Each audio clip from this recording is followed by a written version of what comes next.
is a presentation of Fox Sports. We are Baltimore. We are Ohio.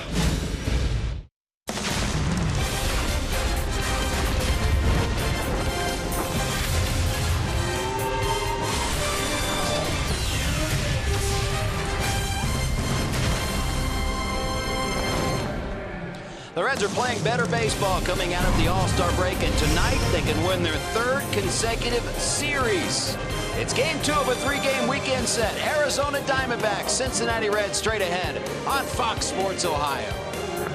And hi again, everyone, alongside the Cowboy Jeff Brantley. I'm Jim Day. Thanks for joining us for Reds baseball. Reds winners of 5 of 7 coming out of the break, and they've had some offensive heroes. The guys get in the pub the last couple of games. Votto and Barnhart, back-to-back games with home runs. But quietly, Brandon Phillips, since moving down to the 6th spot in the order, has put together a nice little hitting streak. It's at 10 games. He has, Jim. And when you watch Brandon Phillips at the plate, you're seeing a guy that tries to take the ball the other way. And when you've got a hairline fracture in your left hand and you're still able to do what he's doing right now, I would say that says something about the pain tolerance of Brandon Phillips. We've seen it year in and year out, whether it be a hand injury, whether it be a knee injury, he just continues to play. And Brandon keeps the ball lined to the right part, right center field part of the field, and when he's doing that, that makes him awfully dangerous. Reds have used a lot of pitchers this year, and you always need a guy to make a spot start, and tonight Kivas Sampson will fill that spot. Yes, he will. Coming out of the bullpen, Kivas Sampson had a multitude of opportunities in last year, and things didn't quite go so well. The first 3 or 4 starts that Sampson had last year, awfully good. But out of the bullpen, he seems to have found a niche. Pitching 3 and 4 innings at a time, pitching in long relief. And his last time out against the Brewers, he threw the ball awfully well. And by throwing the ball well, this gives him an opportunity to come out and make this spot start. He'll go against Robbie Ray. What can we expect from Robbie Ray? I think with Robbie Ray on the mound, a left-handed power pitcher, you're going to see a lot of fastballs and probably 80% fastballs. You'll see a bigger breaking slider, almost a curveball slash slider. High fastballs, a changeup every once in a while, but the majority of pitches from Robbie Ray will be fastballs anywhere from 92 to 97 miles an hour. We could see some fireworks in tonight's game. That's a story we'll tell you about coming up.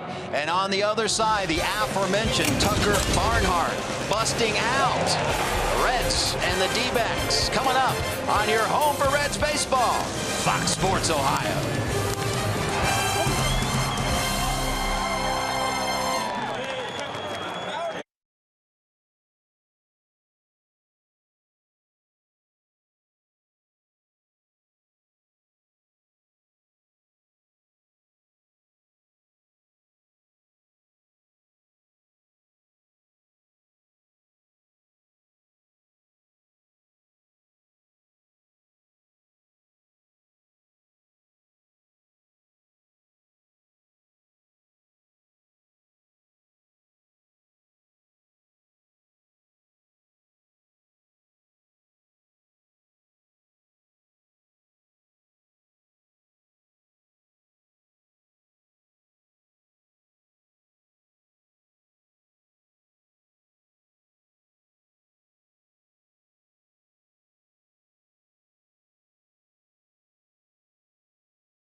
Cincinnati USA Regional Tourism Network. Stay close to CincinnatiUSA.com. And by Skyline Chili. Feeling good. It's Skyline time. Meteorologist Brandon Orr here from Local 12. You don't need a meteorologist to tell you just how hot it is across Great American Ballpark tonight. 90 degrees by the time we should get things going. But you know what? When you factor in how humid it is outside, it feels more like near 100. Temperatures falling throughout the 80s. I think we're staying dry for the game tonight. Enjoy the game here on Fox Sports Ohio. Thank you, Brandon. It is hot here at the ballpark. That means the ball is going to fly. The Reds have started off great here in this second half. As a team hitting .281, they've won 5 of 7 games. One of the reasons is the emergence of Tucker Barnhart behind the plate. You know, you thought you'd have a drop-off with the loss of Devin Mesoraco. But how about this? Barnhart home runs in back-to-back games for the first time in his career. And in the month of July, how about this? A .341 average, his 12 RBI in July, the most of any month of his career. And tonight's storyline is presented by Oakland. Here's Tucker Barnhart's numbers the last couple of years, 14 and 15, 102 games, just .239, 4 homers and 19 RBI. This year in 70 games, look at the numbers, .266, 5 homers, 25 RBI. Last year, the Reds got 4 home runs from their catching core. They've already got 5 from Tucker this season. Can the Reds continue to roll? We shall see as they are ready for another victory. They want to start 6 of 8. Would be nice. Kiva Sampson to the mound. Jimmy Cowboy right after this.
The mound to make his first start of the season in his second career appearance and start against these Arizona Diamondbacks.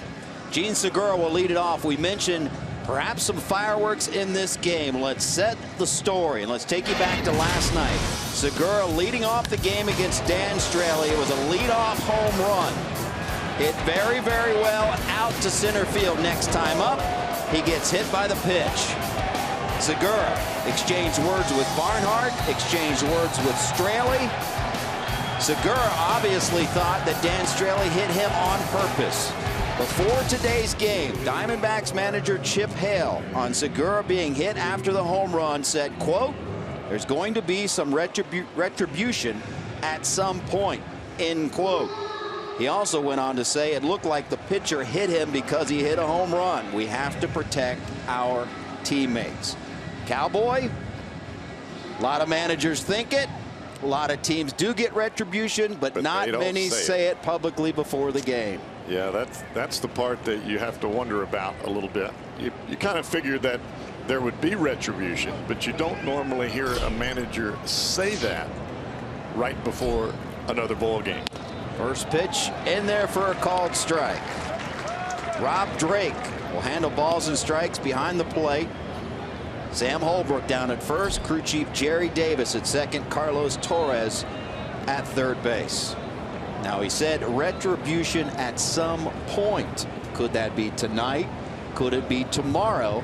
These teams will also do battle in Arizona at the end of August. And baseball players and managers have long memories. Doesn't always happen the next day. No, it doesn't. 92 degree first pitch temperature here at GABP, and there's been heat index warnings throughout the tri-state over the last few days.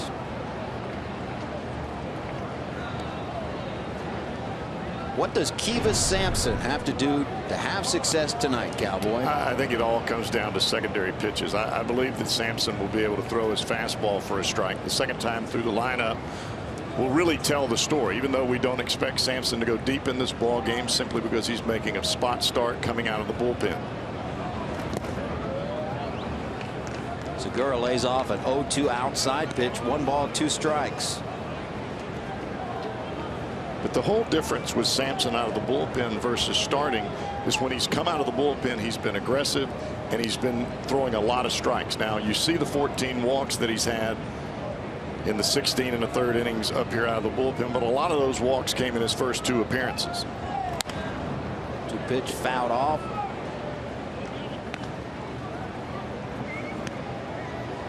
Last night's leadoff home run was the 4th of Segura's career and the 3rd time he's done it this season. He's hit safely in 16 of his last 19 games.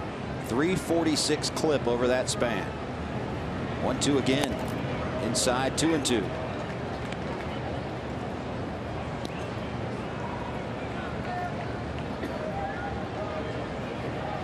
.314 average to lead this Arizona club. 2-2. Fouls it off again. Segura's in one of those pretty good streaks right now where seemingly every ball that comes to the plate he's been able to put some pretty good wood on it. The thing about Segura is he's susceptible to the ball inside. Anything that's out over the plate and stays on the plate he can handle, whether it be changeup, breaking ball, or fastball. Hits have been aplenty, as you just saw from the leadoff spot, and he fouls another back. 8 pitch at bat so far. Segura's one of 3 Diamondbacks to open the season with 3 straight months of 30 or more hits, joining Matt Williams and Gerardo Parra. Pretty good company. I would say so.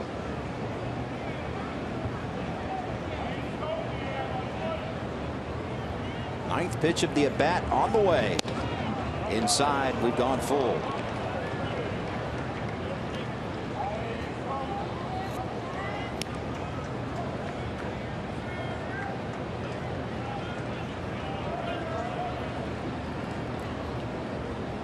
Payoff pitch. Up the middle, base hit. So Segura wins the battle. And a long one it was, a 10 pitch at bat. And here's the rest of the Diamondbacks lineup. Michael Bourne will stroll to the plate now. Goldschmidt and Jake Lamb, the big damage doers in the middle of that lineup. Chris Owings, fresh off the DL today. He'll play shortstop. Yasmani Tomas, Brandon Drury, Tuffy Gosowich behind the plate tonight. He'll catch. Robbie Ray. 1 on and no out. Michael Bourne. Keep a close eye on Segura. Team leading 16 steals. He's 16 for 21 in that department.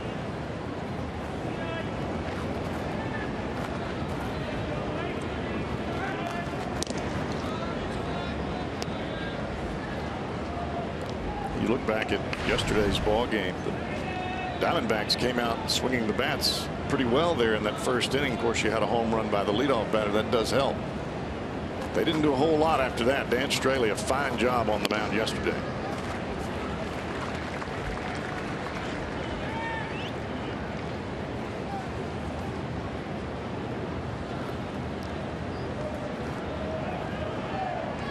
The ball's 1 strike to Michael Bourne.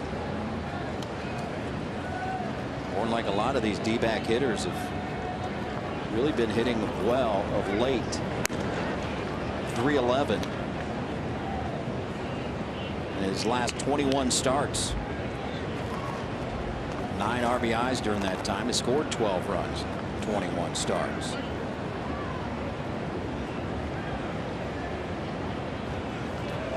Don't like this pitch here.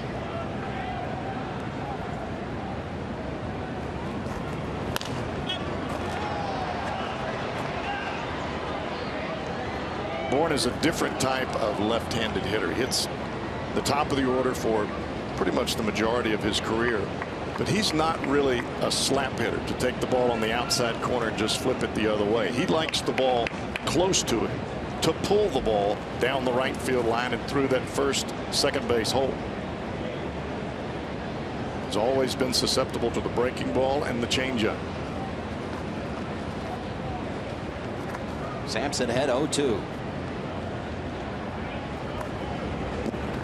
Hold the string. On the curveball, and the first strikeout of the game for Kivas Sampson.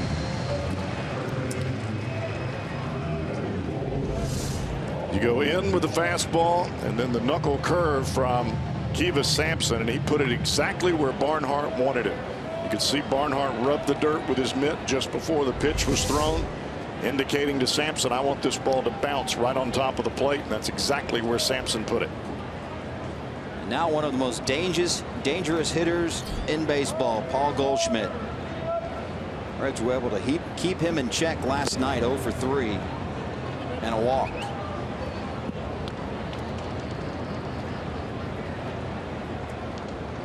Goldschmidt, a 2-time National League MVP runner-up, 4-time All-Star, including this season. Started at first base in the All-Star game 2014 and 2015. You look at Goldschmidt. He's basically a right-handed version of Joey Votto. He's dangerous with power, but he's also very selective at the plate. Not going to swing at a whole lot of pitches outside of the strike zone, and he will take a walk. 1-0 pitch. 2-0. Speaking of which, there's your comparison. Pretty close all the way around.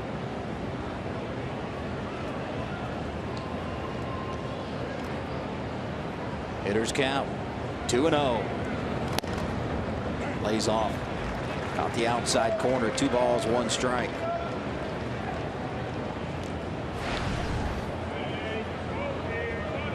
Last 13 road games, Paul Goldschmidt, 400 average, 20 for 50. Mercy. And that's after hitting 220 all the way to the middle of May. There goes the runner. Throw from Barnhart. Bounces to Phillips. And in there safely is Gene Segura.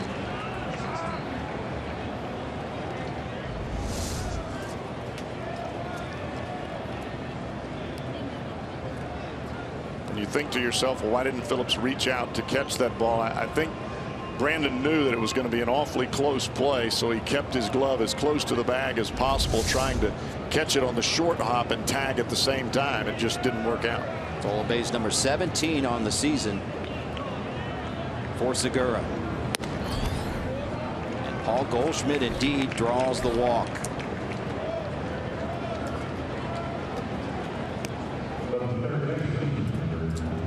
Check out our forward defensive lineup for the Reds. Same starting 8 that we've grown used to. Duvall, Hamilton, Bruce around the outfield. Suarez, Cozart, Phillips, and Votto. Infield, Tucker Barnhart catching Kivas Sampson. Reds threw Jake Lamb a lot of changeups yesterday, and they kept him off the board. But if Sampson gets behind with the changeup, he's going to have to come in with the number 1. 0 for 3 last night was Jake Lamb. And 3 strikeouts. First pitch changeup there. 292 hitter. Team leading 21 home runs. Team leading 65 runs driven in. Top 10 in home runs. 6th in the National League in RBIs. Well, there is no doubt Jake Lamb is trying to get out there and get to the fastball. And you've got to keep him off of it by throwing off-speed pitches for strikes. Oh boy. Hammered to center field. Hamilton gets turned around but still makes the catch. And nearly doubled up the runner at second base. Segura caught sleeping.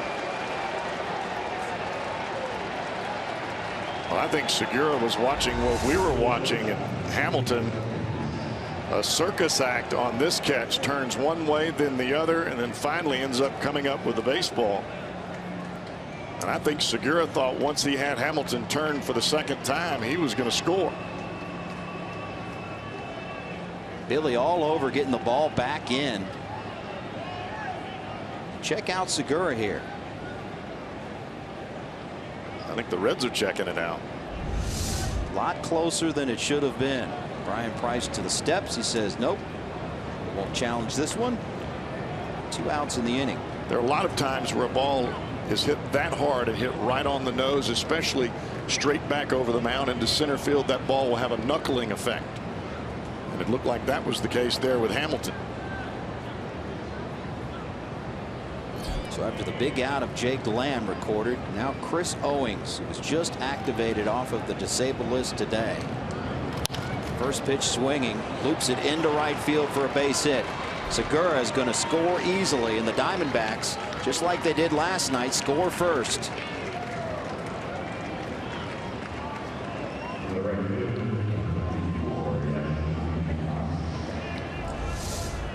Looked like a first pitch slider. Didn't have a whole lot of break to it. The location was not bad.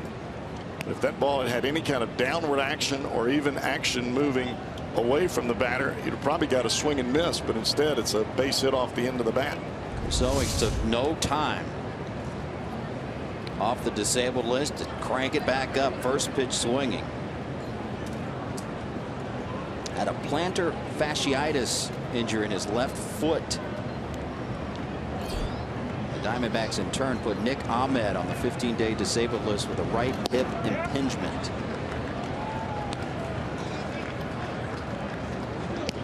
Yasmani Tomas at the plate.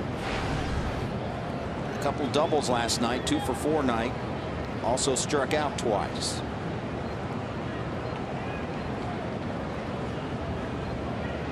We talked about this yesterday. This guy likes to swing the bat. If it's close, he wants to swing.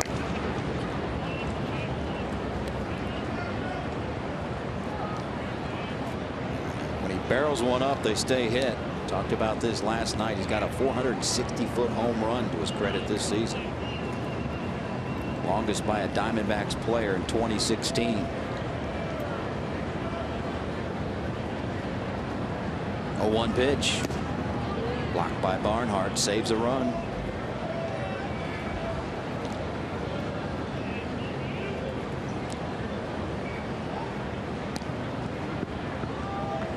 Tomas has reached base safely in 20 of his last 22 games. In June, he hit 7 long balls. And does not get cheated in any at bat. 1-1.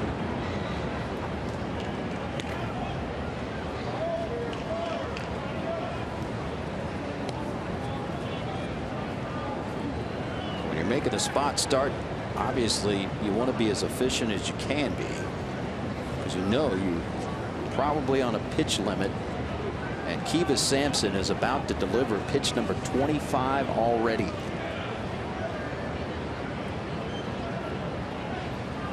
There goes the runner from first. Not even a throw.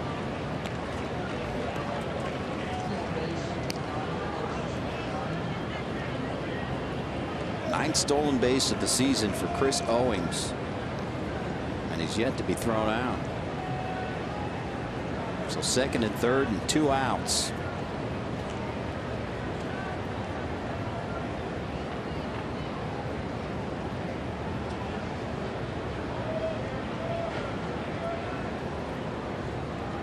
One pitch to Tomas. Swung at ball 4 there.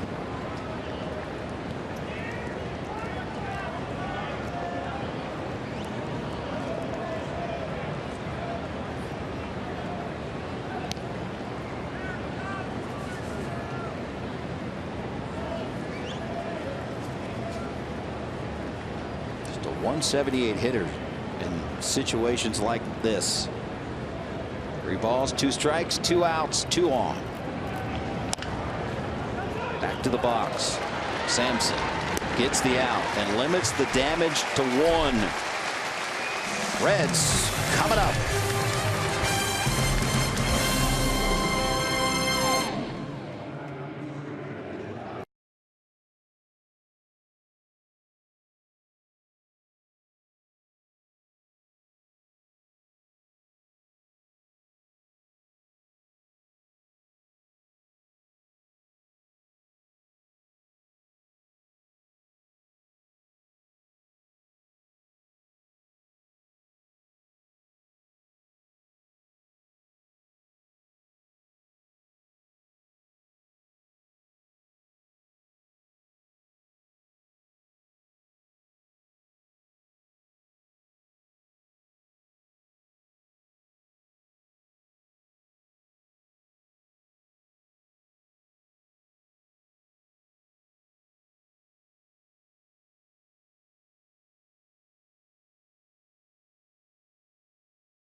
Hamilton and Cozart, and he does it again after Hamilton had a night last night. He'll lead off. Cozart in the 2 spot. Votto, Bruce, and Duvall 3, 4, and 5. Phillips riding that 10-game hitting streak, hitting 6. Suarez, Barnhart, and Kivas Sampson.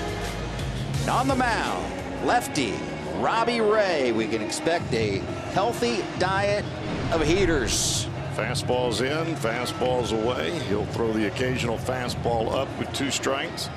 But if he's down in the zone, he can be awfully difficult to square up. First pitch to Hamilton. Fouled back.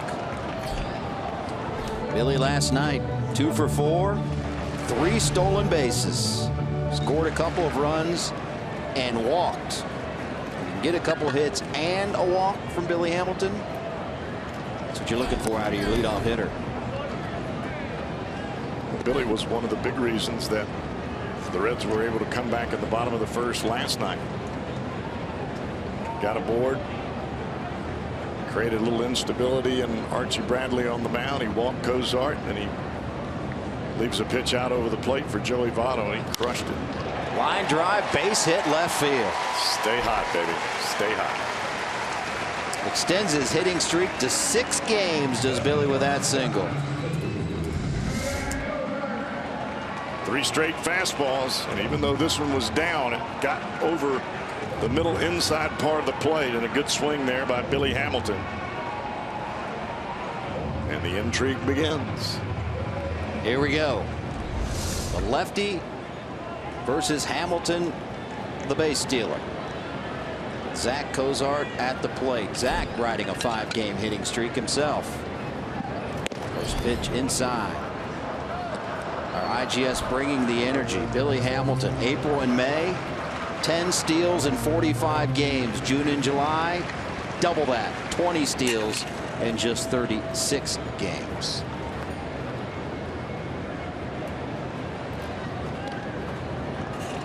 Third in the National League in steals with 30. And caught only 5 times overall.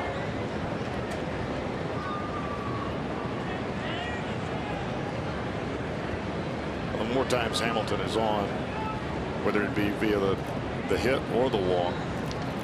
There he goes. Throw down.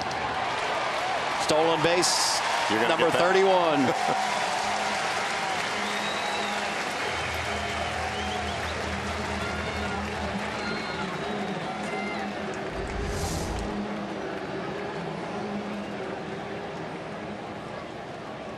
Even against the lefty, a terrific jump. Head first slide. Well, you really didn't have a great lead. You see the leg kick from the left-hander Robbie Ray, and I think that tells the story there. You pick your knee up around the belt and then go to the plate. That gives Hamilton almost 2 extra steps. You've got to slide step to catch him, and you've got to have an awfully good throw, as we saw with Castilla last night. Some to his shoulder on that slide. Hopefully just a stinger, if you will.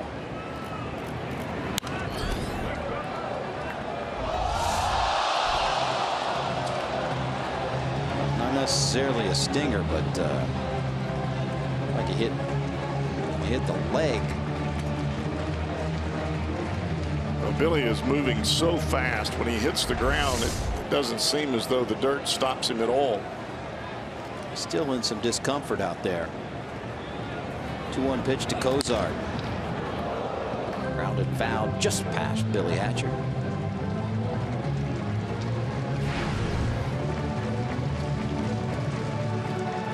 Cozart 15 home runs. That ties a career high. A lot of the season left.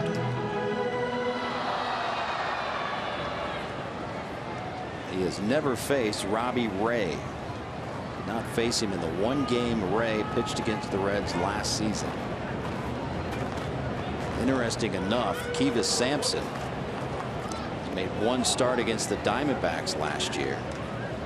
And his opponent, Robbie Ray. August 8th of last season. The likelihood of that. Sampson getting a spot start. It comes against the guy he faced. 2-2 pitch. Cozart ahead again.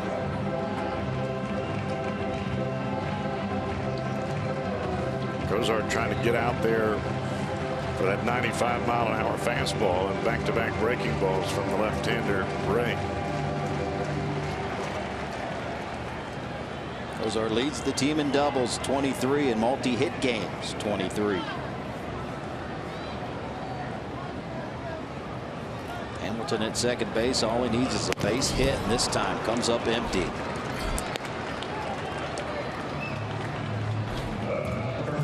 First out of the inning. High fastball from Robbie Ray. Almost starting it on the same plane as the breaking ball, but this ball just continues to hop up and away. Tough to lay off of and tough to hit. And now the red hot Joey Votto. And we're talking scorching hot. Home run in back-to-back games. Average up to 271 now. Well, look out, there it was.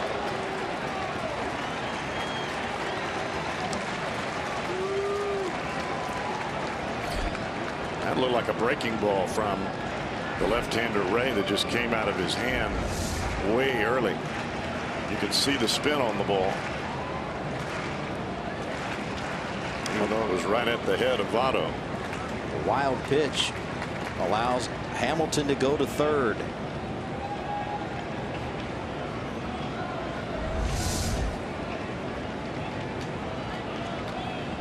Chip Hale talking to Matt Williams.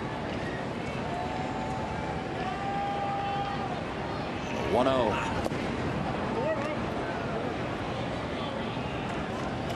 Got to be talking about how in the world we're going to stop this Hamilton kid. Every time he gets on, he's stealing us blind.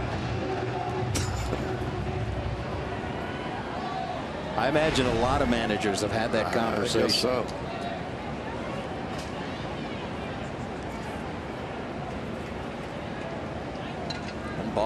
1 strike. But if you're a pitcher and you're trying to stop Hamilton and you're not used to the slide step, you're not going to do it. You're going to pick your knee up, just as we see Robbie Ray. That's his normal motion out of the stretch. And with that, when you have that leg kick that comes up, you're not going to get Hamilton. You have to do everything perfect in order to get him at second base, or third for that matter. Outside 3-1. Joey Votto has hit safely in all 7 games since the All-Star break. .522 average, 12 for 23.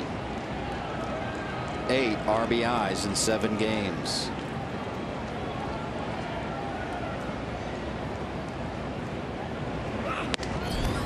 Strike call. 3-2.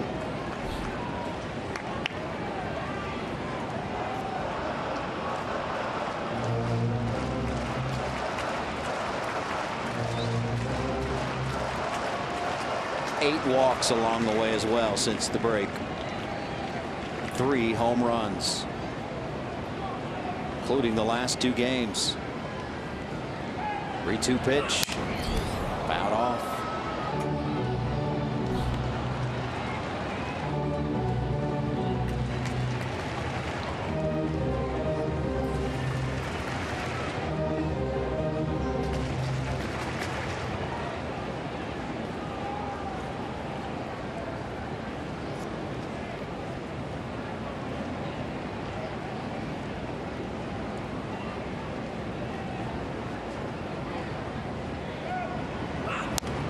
Check swing.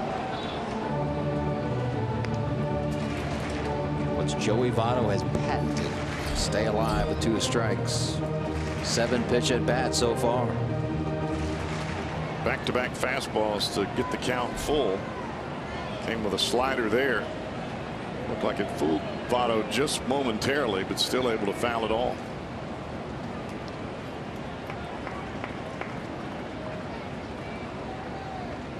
Do the 3-2 again. Here it comes. Looked at it.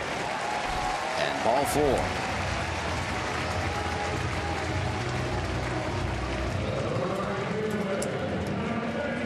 First and third. 1 out. Jay Bruce will take his turn.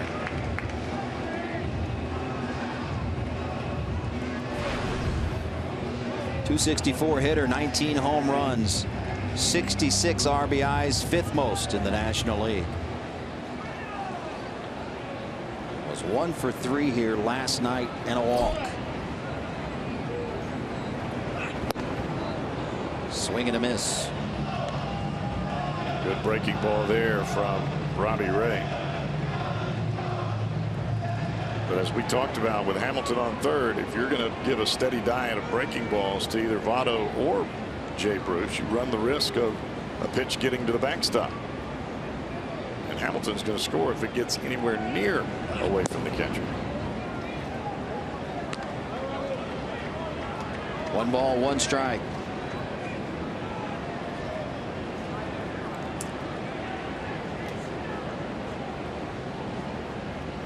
Jay Bruce has hit in 4 straight games.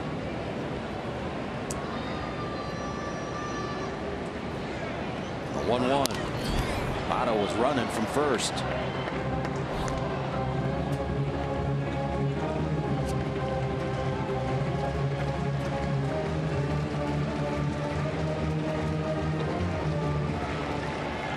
Bases empty, 225 hitter. Runners on, 313.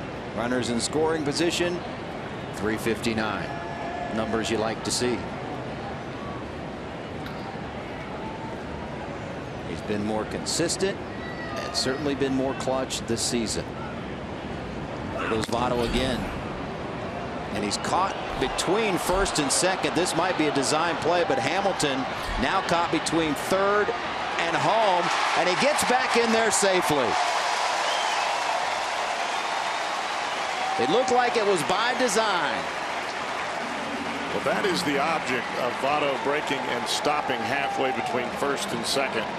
You're hoping for a throw down from the catcher, which the Reds got. But you watch the shortstop Owings. He comes in quickly. He doesn't stay on the bag and wait for the tag. He cuts it off right at the cut of the grass, and that caused Hamilton to have to stop and head back to third base. Boy, Billy Hamilton is just so fleet of foot. He not only drives pitchers crazy, but he drives fielders crazy as well. Jay Bruce did strike out. 2 outs in the inning. And Adam Duvall, and he's got 2 sitting out there now, second and third, and 2 outs.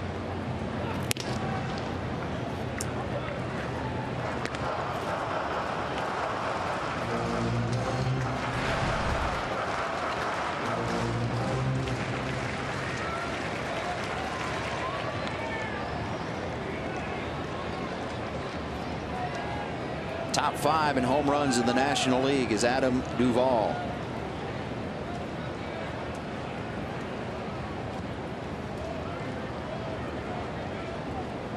1-0 pitch. Bounced up there, and a nice job by Goswish to save a run. That ball squirts away even a little bit. Hamilton's motoring home. Well, if you keep it in front, it really has to put the brakes on Hamilton. But if the ball gets to the side, whether it be third base dugout or first base dugout, Hamilton can read it as far as the dirt is concerned and the white chalk line around the home plate area.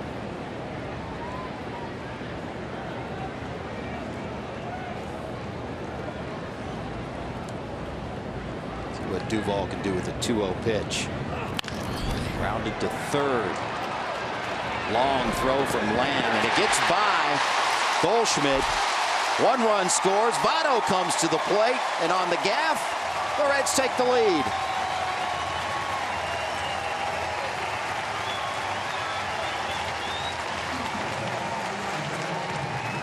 Jake Lamb committing error number 16 on the season, and a costly one. Looked like he had his feet set, but he didn't get the throw there all the way. He didn't get the throw on a long hop. He put Goldschmidt in a tough spot. And once again, the Diamondbacks score in the top of the first, and the Reds answer in the bottom. Last night, the D-backs scored 2 in the first. Joey Votto answered with a 3-run home run. Diamondbacks put up 1 in the first tonight. The Reds have answered with 2 so far. Duvall ends up at second base.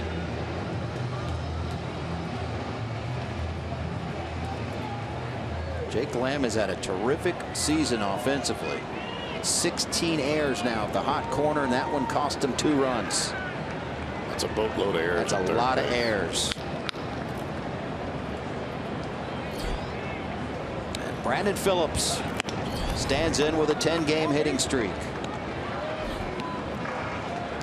When he faced Robbie Ray last season, 2 for 2 and a home run.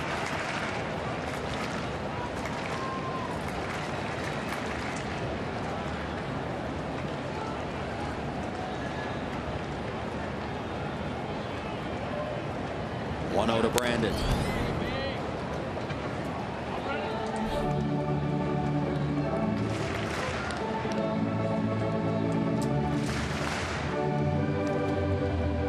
So both pitchers throwing a boatload of pitches in inning number 1. Kivas Sampson threw 26 in the top of the first. Robbie Ray has also thrown 26 and about to deliver 27 to Phillips.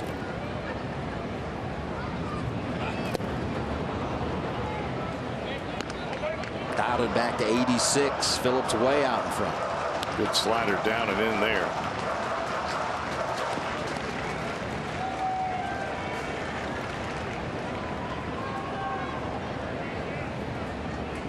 Robbie Ray from Brentwood, Tennessee.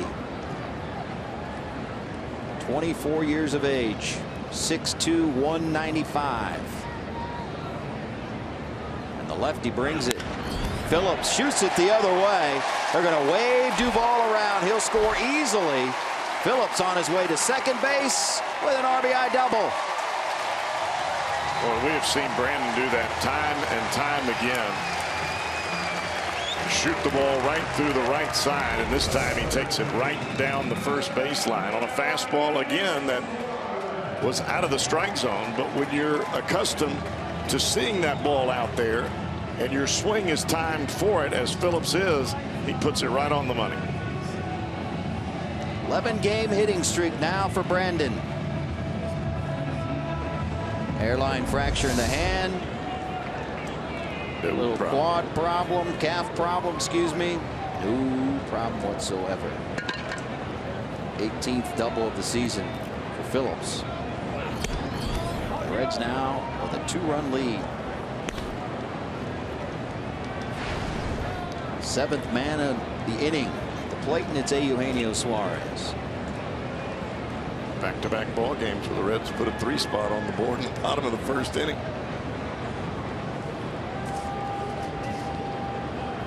Take that.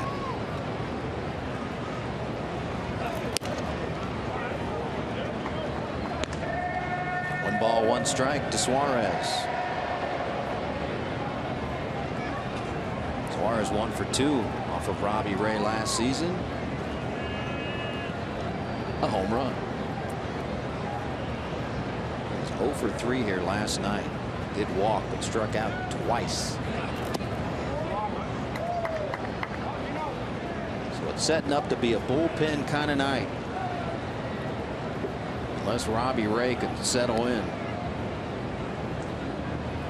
On a hot night like tonight, with the heat index up over 100 today. Already at 31 pitches. 2 outs into the first. Suarez was looking to make the game 5-1 with that swing.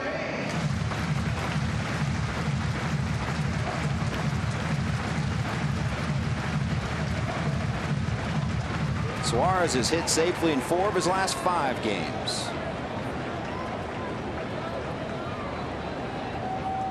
Five for 11 over his last 3. Phillips dancing around out there at second base. Suarez lays off 1 upstairs. 3 balls, 2 strikes.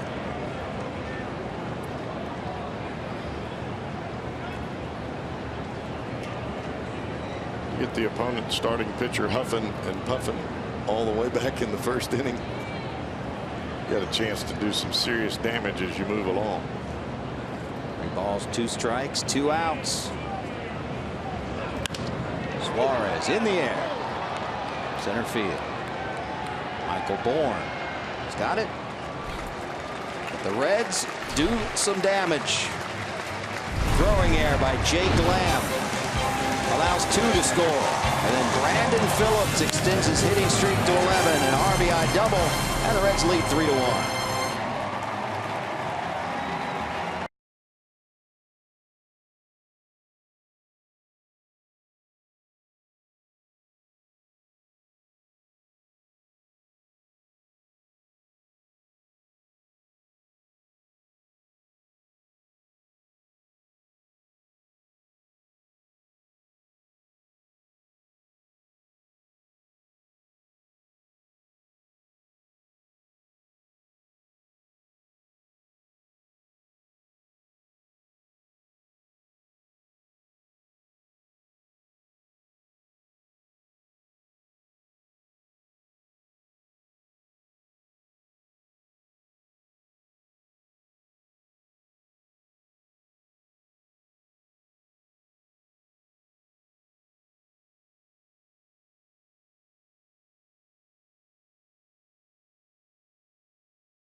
Great American Ballpark, your family day destination. Thanks to Klosterman Bakery, you can get half-price Reds tickets. Lots for the kids to do, including live mascot races, face painters, games, and more. Plus, kids 14 and younger will get a Eugenio Suarez Fathead, thanks to Hot Head Burritos. For tickets, call 513-381-REDS or visit reds.com.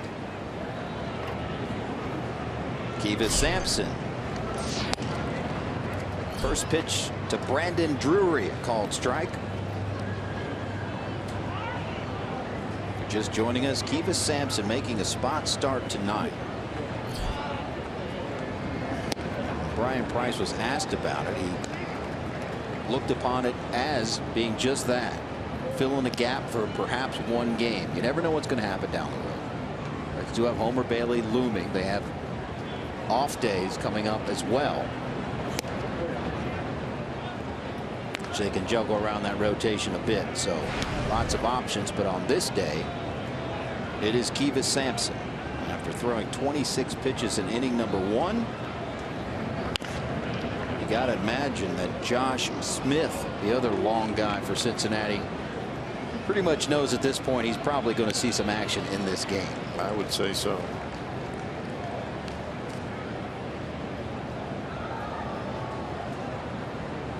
One ball, 2 strikes.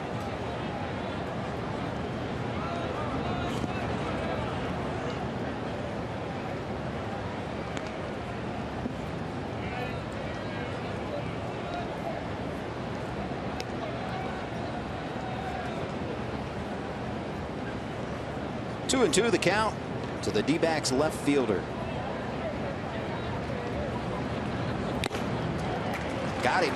Second strikeout of the night for Sampson.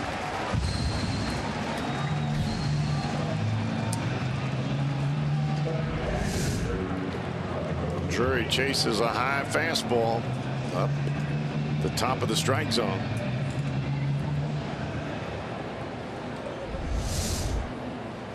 And now Tuffy Gosawish. It's quite the baseball name. Tuffy. First pitch swinging. Kozar to his left. Nice play by Zach. 2 outs.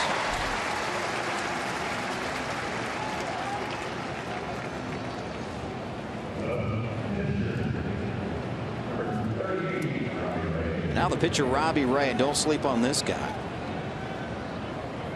250 hitter, 8 for 32 this season. He has a home run and 2 runs driven in.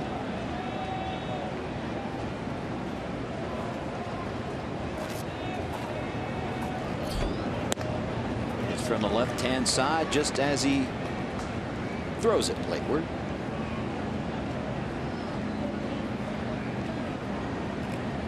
The 0-1. Didn't look like a 250 hitter on that swing. 0-1 changeup down and away. He's looking for the heater. Kivas Sampson, 2 strikeouts in the inning, and a 1-2-3 second.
Authority of the Cincinnati Reds. It may not be reproduced or retransmitted in any form, and the accounts and descriptions of this game may not be disseminated without the express written consent of the Cincinnati Reds. Here's your Ford defensive lineup for the Diamondbacks. Drury, Bourne, and Tomas in the outfield. Lamb, Owings, Segura, Goldschmidt around the infield. And hanging the signs, Tuffy Goswish for Robbie Ray.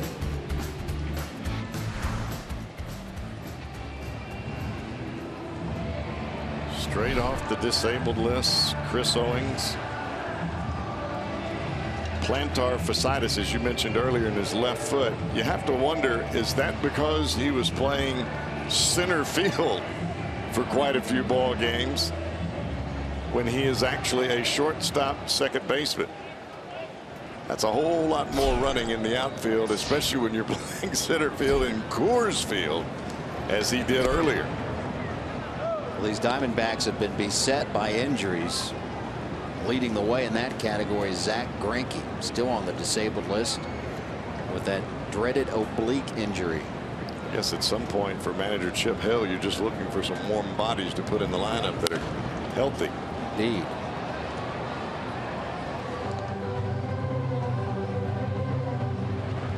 Tucker Barnhart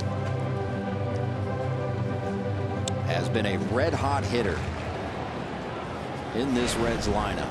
Back-to-back games with a home run that average up to 266.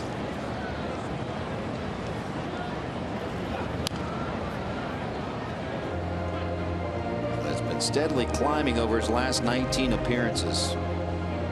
344 over that span, raising his batting average from 238 to where it is now 266. 15 runs driven in 19 appearances. A switch hitter hitting from the right-hand side against the lefty Robbie Ray. Tucker, you see those numbers since June 24th. Likes to hit in this ballpark as well at home, a .312 hitter.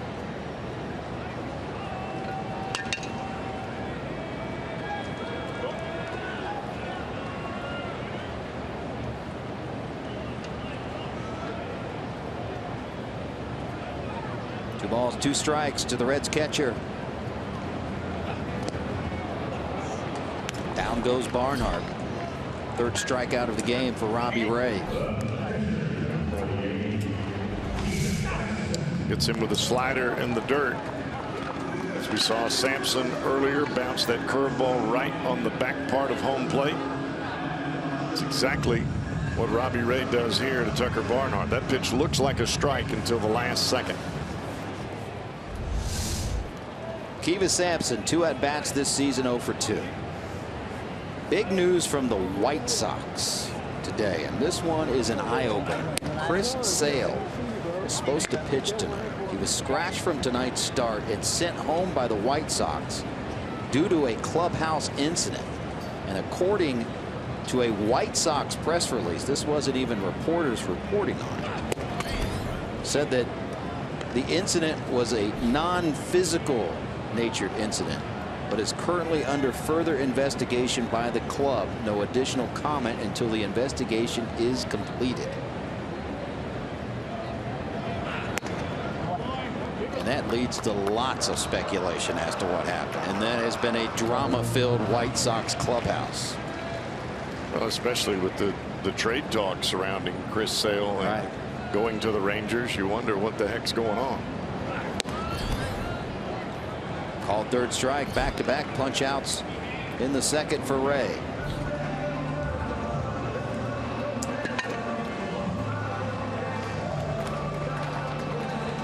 Now back to the top of the order, and Billy Hamilton.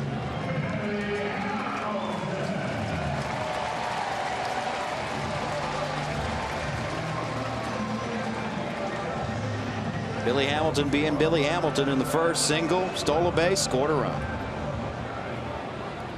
Extended his hitting streak to 6 games. Corner infielders in, guarding the bunt. First pitch called strike.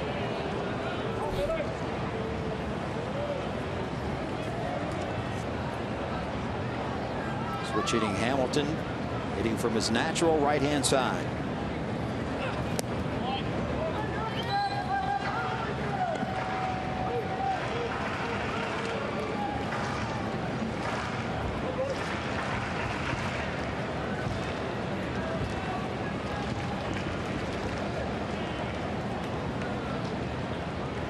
And 1-1. Hurt but foul.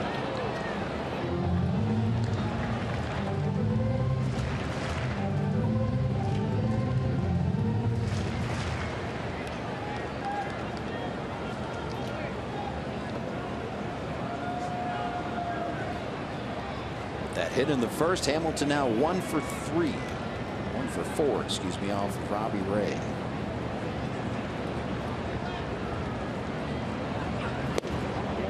Laid off, and that's exactly what you like to see.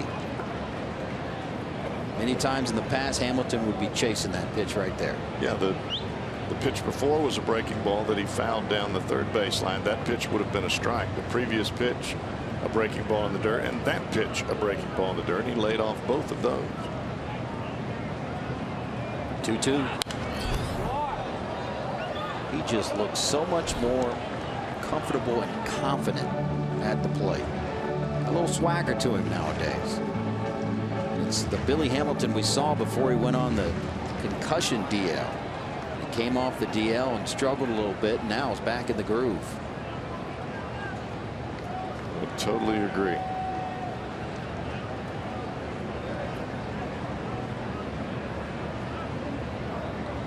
Do the 2-2 again.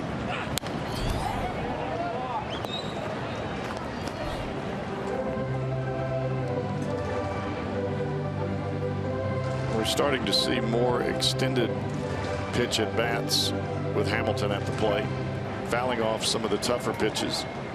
And granted, he's not going to get on base every time, but he was on base 3 times last night. And get Hamilton on base even a couple of times per ball game, you take your chances with the opportunities to score a run. 7th pitch at the at bat, and it's strike 3 swinging. So Robbie Ray, after giving up 3 in the first, strikes out the side in the second.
And tell them Cowboy said you were allowed to. Coming up, and enjoy lunch and baseball at the ballpark for only $20. This is a great deal, by the way. With the Paycor Business Day special, you get a ticket to see the Reds and the Cardinals. Plus, you get a $10 concession stand credit. Good for food and drinks. For tickets, call 513-381-REDS or visit Reds.com. And if you play hooky from work again, Cowboy says it's okay. Killing me. Might even write out an excuse. Yeah. Send that right on over. Signed Epstein's mother. Boy, I just dated myself with that reference. Welcome back, Cotter. The kids are like, what are you talking about? It is now 9 of 10 first pitch strikes for Kiva Sampson. Gene Segura singled and scored back in the first. And stole a base along the way.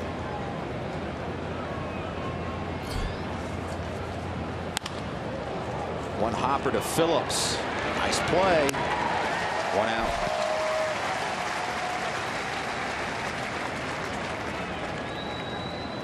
He makes that play look so easy. And it's not. That ball was slicing play. And going away from him.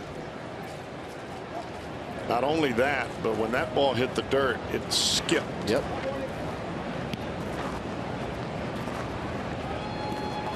A couple of middle infielders for the Reds that make those plays look awfully easy. First pitch strike to Michael Bourne. Sampson struck out Bourne back in the first.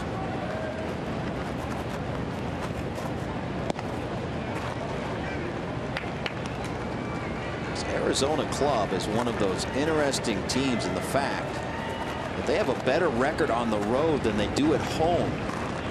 We saw the same thing with the Braves, but the big difference here is even with the loss last night, the Diamondbacks are 2 games above 500 on the road. 23-21 and just 17-35 at home.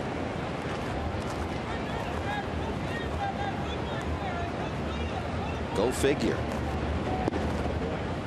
So they were glad to hit the road. It's tough going when you can't win at home. Yep. Phillips can't get to it. Base hit. That is Michael Bourne to a T. Fastball down, middle in, just hits it right between first and second base. Really see that top hand come over the baseball as he pulled it through the right side. Just out of the reach of Brandon. And now Paul Goldschmidt.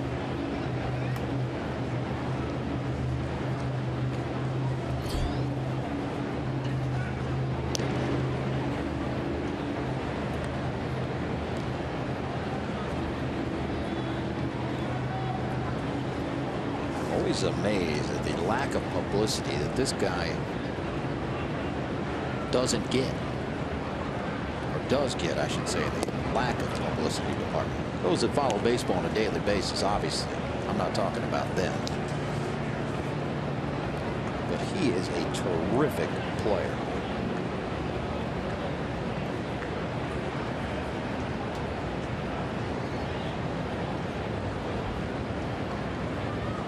Two-time Silver Slugger Award winner.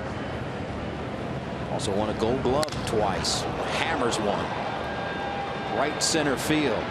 Hamilton near the walls, got it. And Kiva Sampson gets away with one.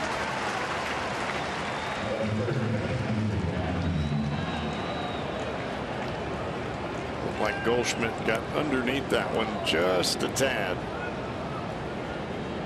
Still hits it all the way to the wall.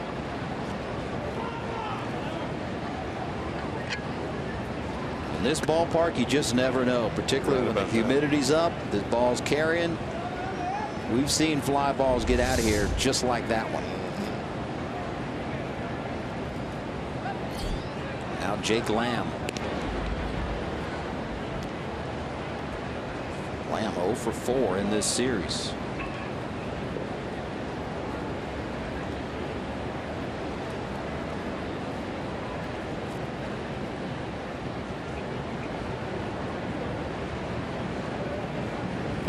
From Seattle, Washington, and grew up idolizing Ken Griffey Jr. And I imagine he's got the DVR set to get Junior's speech tomorrow. They say he was 2 or 3 years old when he first picked up a plastic bat. And at the time, they didn't know if he was hitting left or right-handed. He would switch hit until he was 8 or 9 years old. But then he said, you know what? I'm just going to hit left-handed because Griffey Jr. is not a switch hitter. It's a pretty good act to follow. lists Ken Griffey Jr. as his baseball idol, but admits all the Mariners meant something to him.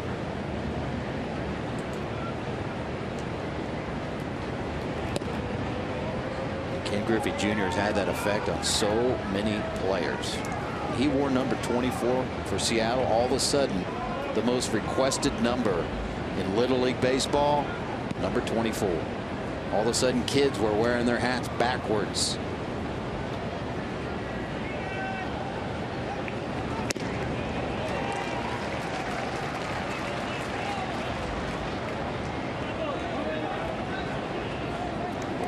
Really has a tough time picking up that changeup.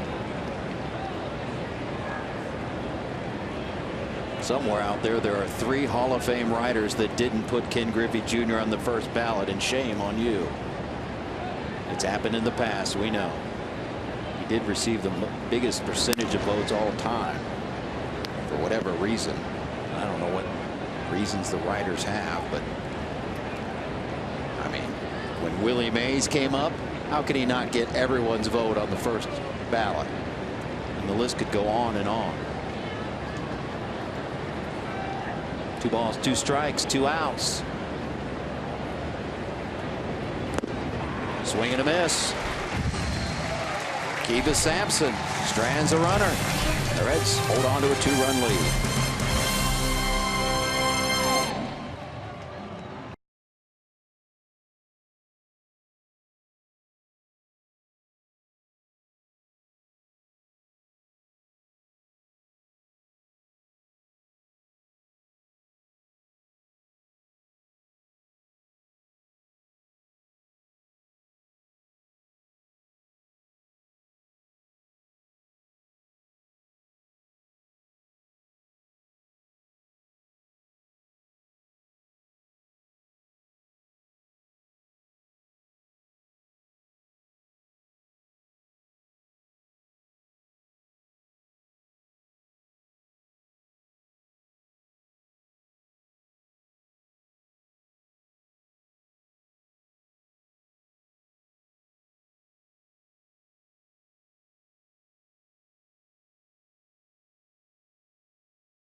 For 50 straight saves, Eric Gagne, ridiculous. 84 straight. Tom Gordon, Jose Valverde, and Juris Familia of the New York Mets this year with 50 straight and counting. He converted his 50th straight save just last night. And guess who's in the ballpark? It just happens to be John Travolta, his wife Kelly Preston, and their daughter. They're in town for the movie Gotti. He is playing the title role of John Gotti in that movie, and there he is watching the game. Check him out. Mrs. Castellini there, Susie Castellini, sitting right next to him. His wife Kelly Preston, she's playing Gotti's wife in the movie. It's shooting here in Cincinnati, and a big Mets fan. And you know what, Jim? I think you made a welcome back Cotter remark early in the game. I didn't even know he was in the ballpark. Mr. Cotter, Mr. Cotter. Barbarino's in the house. What? Where? Cozart, base hit left field. I wonder what John Travolta is showing Susie Castellini on the phone.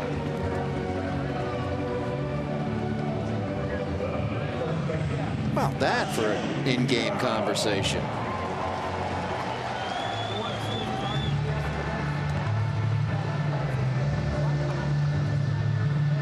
Pretty cool. Indeed it is.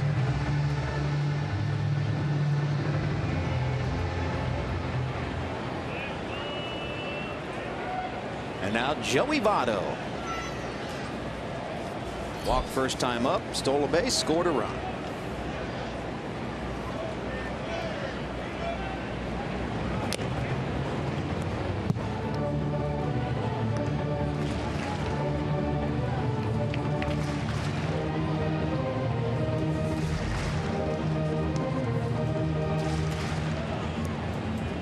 Robbie Ray, third inning of work. Back in 2010 was a 12th round selection at Brentwood High School in Tennessee by the Washington Nationals. And on the final day for the deadline, which the Nationals are trying to pull him away from his commitment to the University of Arkansas, they signed him for a signing bonus just under $800,000 in June of 2010.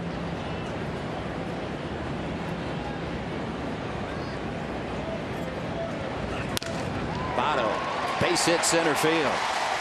Back-to-back base hits here to open up the bottom of the third for Cincinnati.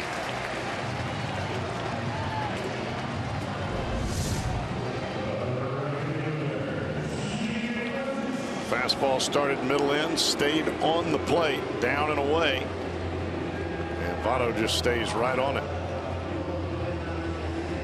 You leave a pitch middle to the outside corner on the plate to Votto, he's going to hit it hard somewhere. Continues his tear coming out of the break.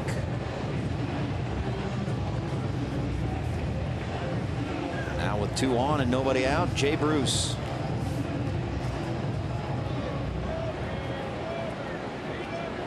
Robbie Ray, after being drafted by the Nationals December of 2013, the Tigers sent pitcher Doug Fister to the Nationals and got lefty Ian Kroll, Steve Lombardozzi, and Robbie Ray.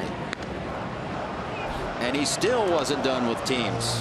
December 4th, 2014, the Yankees acquired former Red D.D. Gregorius from the Diamondbacks in a 3-team trade.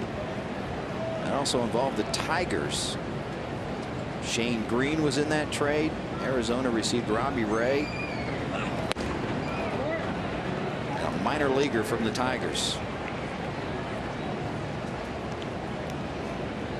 Ray hurling for the D-backs.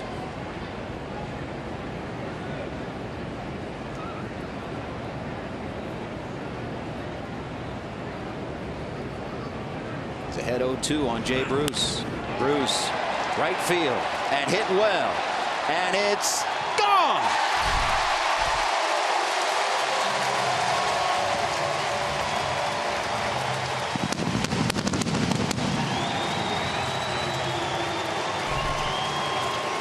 Home run number 20 for Jay Bruce, a 3-run home run, and the Reds have both busted this one open.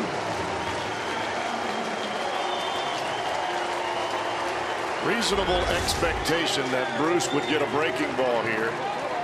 And I imagine Jay was thinking the same thing. He leaves it up and out over the plate, and Jay Bruce has hit another home run off a left-handed pitcher.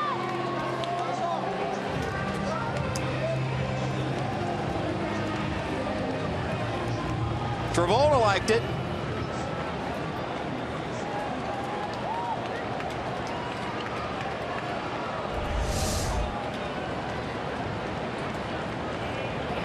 John Travolta in the house.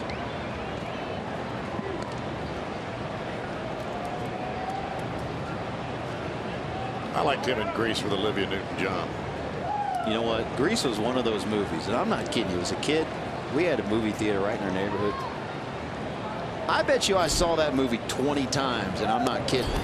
I liked it. And that's 20 times just as a kid. I've seen it again over the years.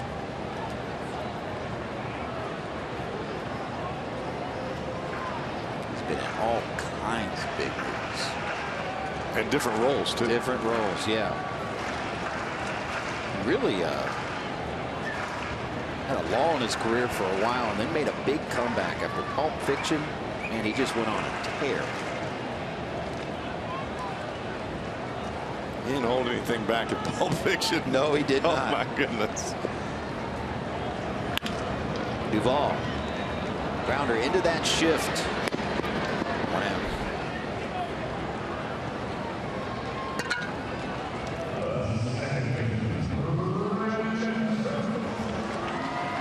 Brandon Phillips will step in. That 20th home run for Jay Bruce. Man, is he in good company. 8th career 20 home run season for Jay. Only Johnny Bench, who did it 11 times, and Frank Robinson with 10 have more with the Reds. When you're in any statistical category with Johnny Bench and Frank Robinson, wow. Pretty good company.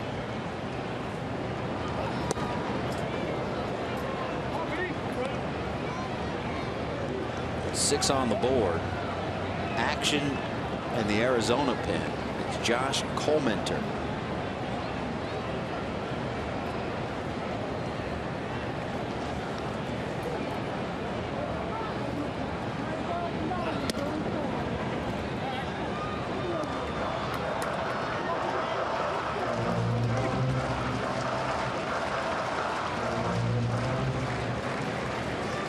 Trying to turn the tide against these D-backs who have had the Reds number. The last 11 games, the Diamondbacks, even with the loss last night, 8-3 against the Reds. Last 11, Phillips sends one to left field. 2 outs. Just a reminder, as you enjoy a cold one at home, look forward to our Miller Time moment later in tonight's game. It's brought to you by Miller Lite.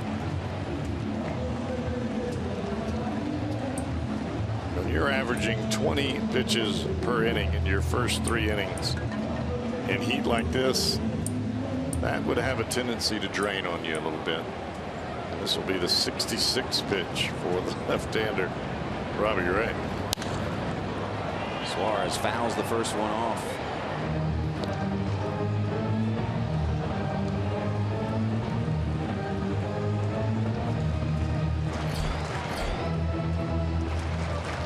That 34 pitch first inning didn't help.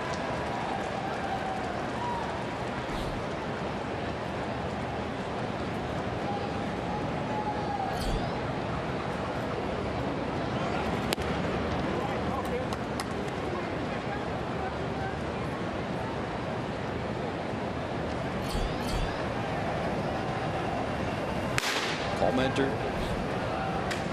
cranking it up.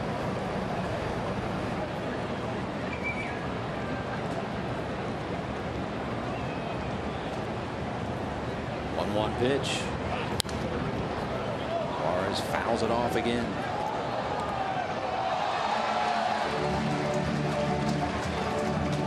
It looked like Robbie Ray had found his release point when he struck out the side in the second inning.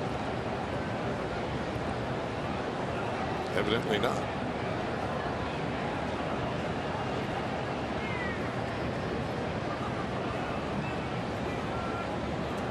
One-two pitch to Suarez. 2 balls, 2 strikes.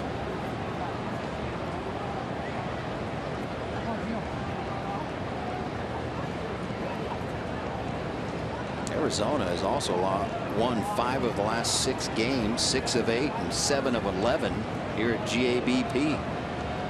Reds trying to make it 2 in a row in this series, and it would be their 3rd consecutive series victory.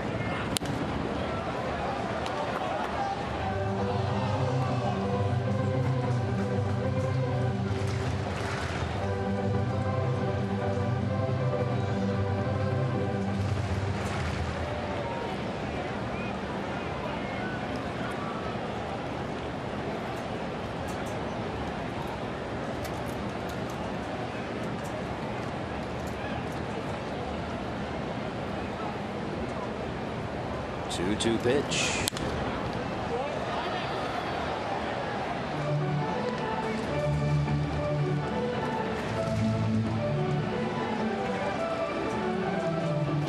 Diamondbacks just wearing half of those uniforms that Cowboy, you thought they just looked like wet cement. Yesterday was all gray. Just the gray pants tonight.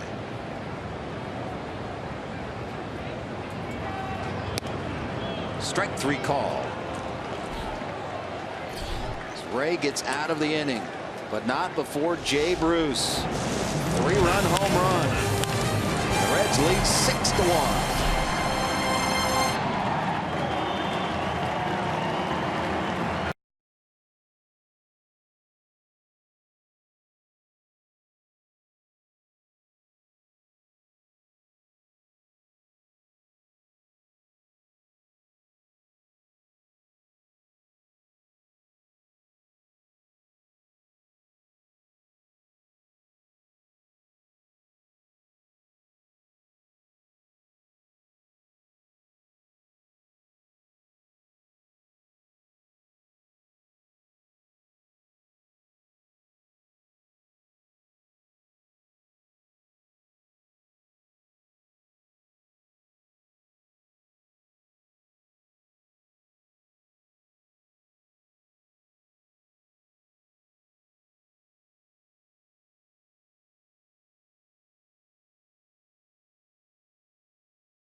be made at Scioto Country Club up in Columbus. It's the U.S. Senior Open starting August 8th. For more information and to purchase tickets, go to 2016USSeniorOpen.com.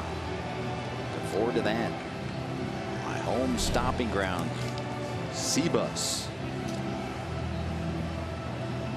Kiva Sampson about to start his 4th inning of work. Chris Owings will lead it off for Arizona. Owings fresh off the DL today. Has seen 1 pitch and now 2 pitches in this game. Delivered a single, RBI variety. Back in the 1st, the only run so far for Arizona.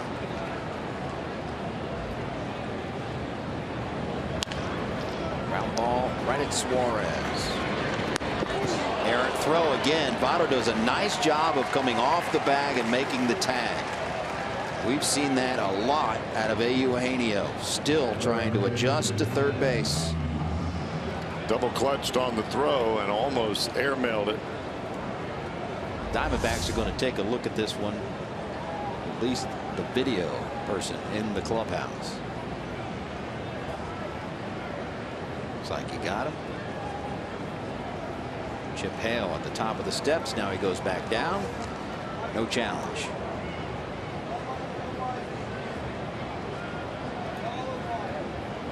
Nice job by Votto. Just got it. Getting back to that Chris Sale story, if you're just picking up the game, the White Sox pitcher was supposed to start in the game tonight. He was scratched and sent home, and the White Sox had a press release saying it was due to a clubhouse incident. Our own Ken Rosenthal, Fox Sports Ken Rosenthal, has confirmed many reports out there. White Sox were set to wear throwback uniforms tonight, going back to the Carlton Fisk days. Chris Sale apparently, and this is according to Ken Rosenthal and others, didn't want to wear the throwback uniforms. He said they were uncomfortable, asked not to wear them, and subsequently cut his uniform up so he didn't have to wear his uniform. If that story is true, that is unbelievable.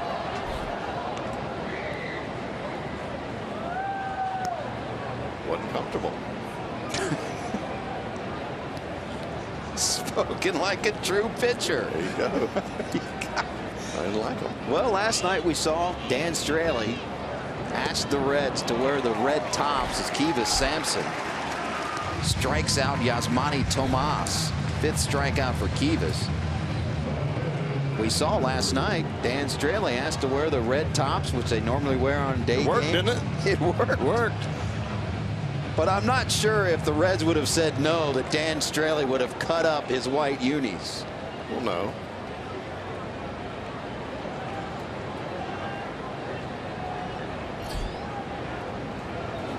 I mean, honest to goodness, that's like a story you would hear about a youngster getting mad at his parents, cutting up his clothes or something. Talking about a Major League Baseball player. Maybe he was having a bad day. Well, obviously. We all have bad days. He needs a timeout, and they gave him one. They sent him home. Wow. What's that going to do to the Chris Sale trade market? Because he's one of those frontline pitchers that teams have been asking about.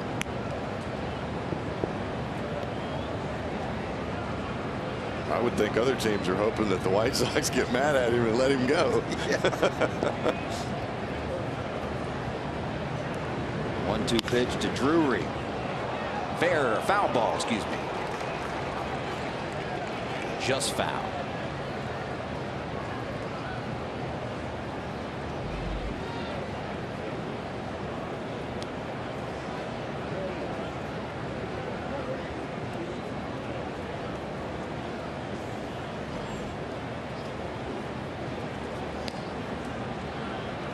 .64 pitches in as Kiva Sampson making a spot start tonight for Cincinnati, and so far he's done a really nice job.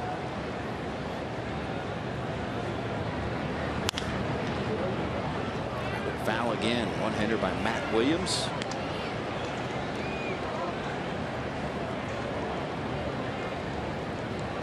The Reds put those 3 runs on the board in the bottom of the first inning, and Sampson has been much more aggressive in the strike zone.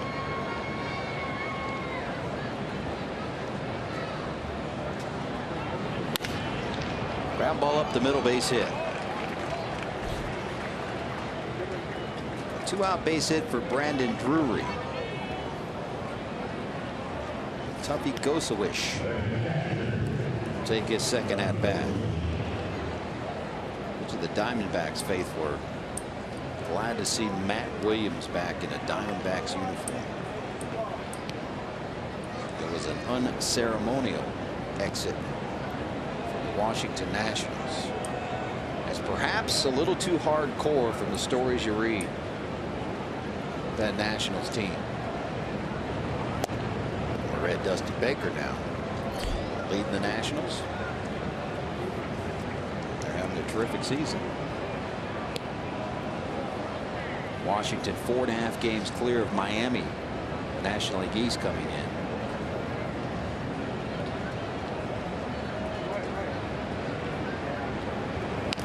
Don't look now, but the St. Louis Cardinals, and I know 6.5 games sounds like a lot, but the Chicago Cubs, the start they got out to, Cardinals are just 6.5 games back. And now 8 games over 500. The Cardinals really have not hit their stride. They didn't play real good baseball early in the season. Well, it just goes to show you, if you keep your starting rotation intact, I believe they're the only team in the bigs that have used just 5 starters this season. The same 5 as the ball gets away from Barnhart. Wild pitch. Drury thought about third base. Puts on the brakes.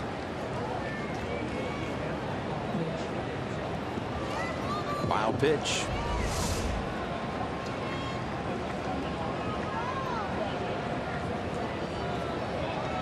Bounced so high it hit Barnhart in the mask. That over-the-top curveball, when it bounces well out in front of home plate as that pitch did, it takes a high hop.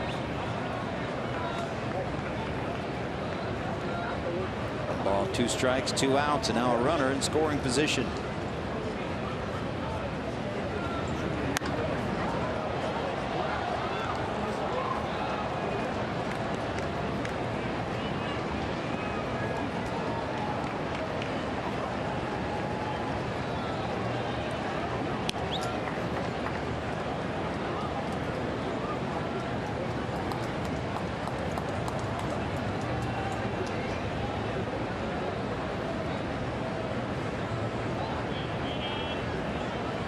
Comes the 1-2 again.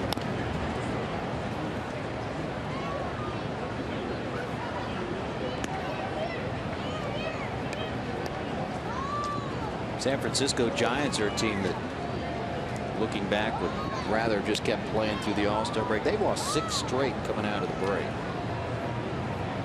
And now just 4 games clear of the Dodgers in the NL West, but they are banged up. Got some key players on the disabled list, including Hunter Pence. They started Johnny Cueto today instead of Jeff Samardzija. Yeah, they flip-flopped. Calls another off. Back-to-back curveballs. Gosawish was well out in front, hit it right off the end of bat, just enough to foul it all. It's gone final at Yankee Stadium. The Giants in 12 beat the Yankees. Let's check in on our man Johnny Cueto. 6 innings, 6 hits, 1 run. It was unearned. He struck out 9 or 10 batters in that game, I believe. 9 batters. So the Giants needed that one in their skid. Aroldis Chapman pitched 2 innings in that game. 2 innings, 3 strikeouts.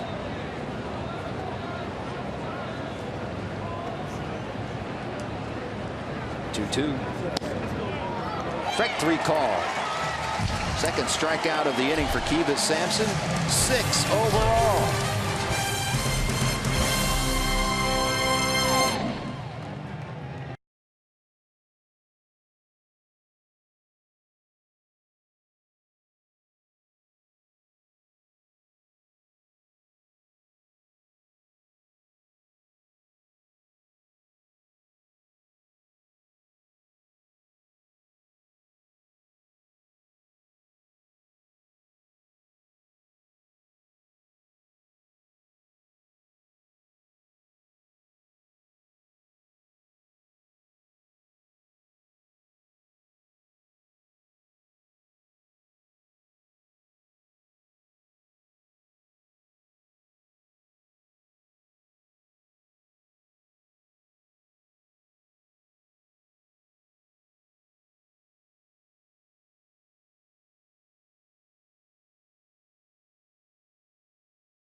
Ford, go further.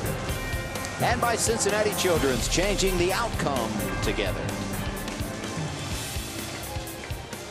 Oh, that's a pretty shot. Looking back, Northern Kentucky into Cincinnati. Take you into Great American Ballpark, where there's not a bad seat in the house. So far, so good for the home team. 6-1. Reds lead over the D-backs as we move to the bottom of the fourth. Reds have got to be awfully happy with what they've gotten so far from Kiva Sampson. Tickled to death.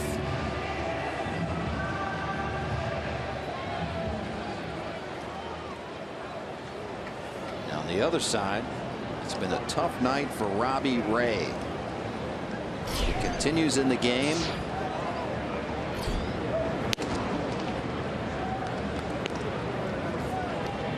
Staying alive.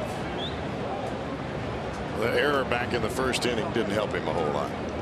Did not.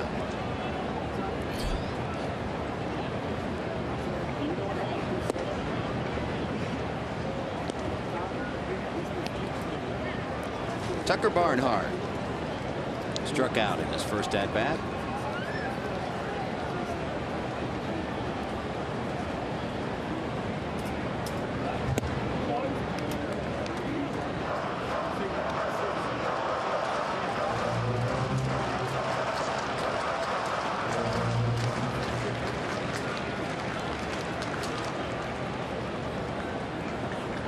.3-0 pitch to Barnhart. Strike one.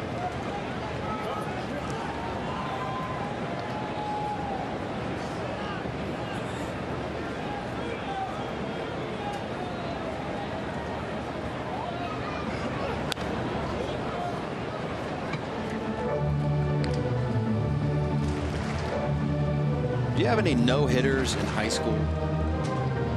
No. They're tough to come by at any level. I played shortstop most of the time in high school. I want to see video of that. I bet you were good. You're a shortstop most of the time. You're the best athlete on the team. I wasn't the best athlete, but I could catch the ball and make the throw to first. Well, the reason I mention it is because Robbie Ray threw 3 no-hitters in high school as a senior, including a 5-inning perfect game. We did win the state championship. I was just going to say, you stole my thought that you would trade throwing a no-hitter for winning the state championship.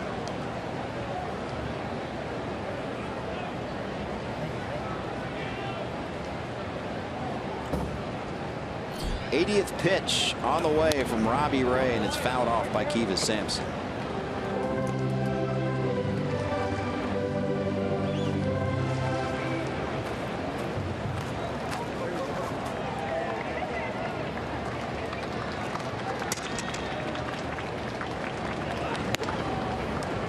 Back-to-back strikeouts for Robbie Ray in the inning, 3rd straight overall. He's got 8 of them. Hey, Reds fans, if you can't catch the games on TV, you can take the Reds wherever you go. You can stream them live on your mobile device with the all-new Fox Sports Go app. Download the app and have Reds baseball right in your pocket. Up and down night when you've given up 6 runs and you tie a career high in strikeouts.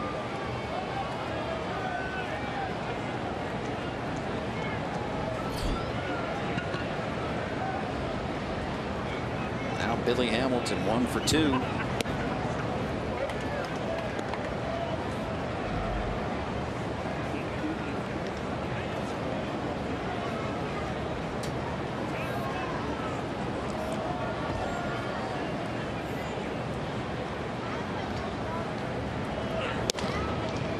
Strike call.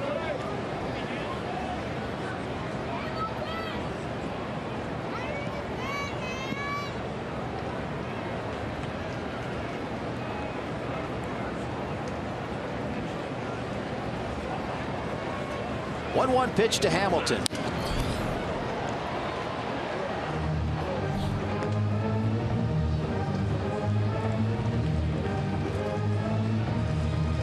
misspoke. It's 9 for Robbie Ray's career high in strikeouts, not 8. But the point well taken. You've given up 6, and you're on the verge of tying a career high for strikeouts.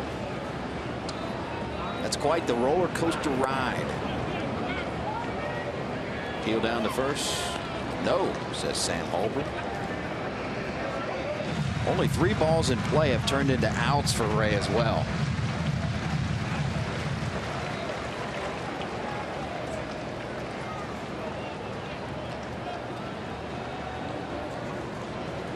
Two pitch to Hamilton, and there's your career high. Ties it with 9 in the game through 4, but he trails 6-1.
Coming home indeed, and it's been a friendly home. Reds winners of 5 of 7 games coming out of the All-Star break, trying to make it 6 of 8. So far so good for Kivas Sampson.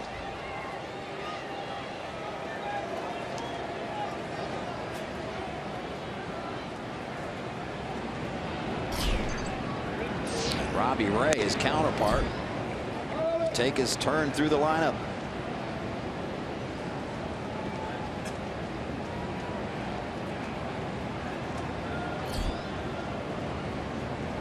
Ray struck out back in the second.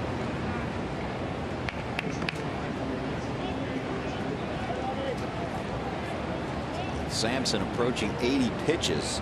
Righty Michael Lorenzen up and throwing in the Reds' pen. Under the tutelage nowadays of Teddy Power.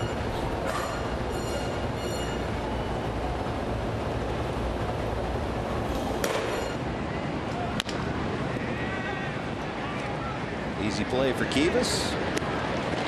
1 out. 6 strikeouts in the book for Kivas Sampson. He's done well in a spot start, Cowboy. Yeah, after the 1 run in the first inning, he got that breaking ball back using the high fastball, and then following that with that curveball down in the zone has allowed him to possibly stay around with an opportunity to win this ball game. And I don't think the Reds were thinking that they would get Kivas Sampson through 5 tonight, but he's been pitch efficient since the first. Starting pitcher, you got to get through 5 to qualify for the victory. He's 2 outs away from doing that.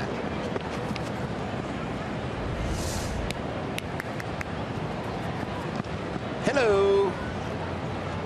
I've got Barnhart on the side of the head. Got the home plate umpire Rob Drake spinning his mask around.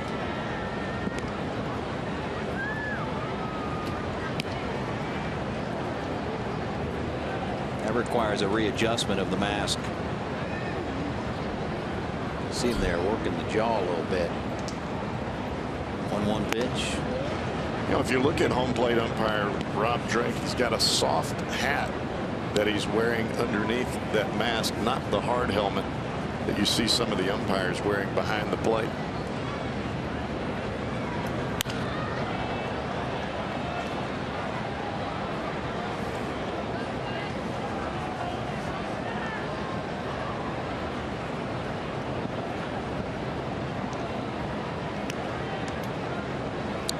Wearing the backwards batting helmet, old school mask. Tucker used to wear that hockey goalie mask, changed before last year.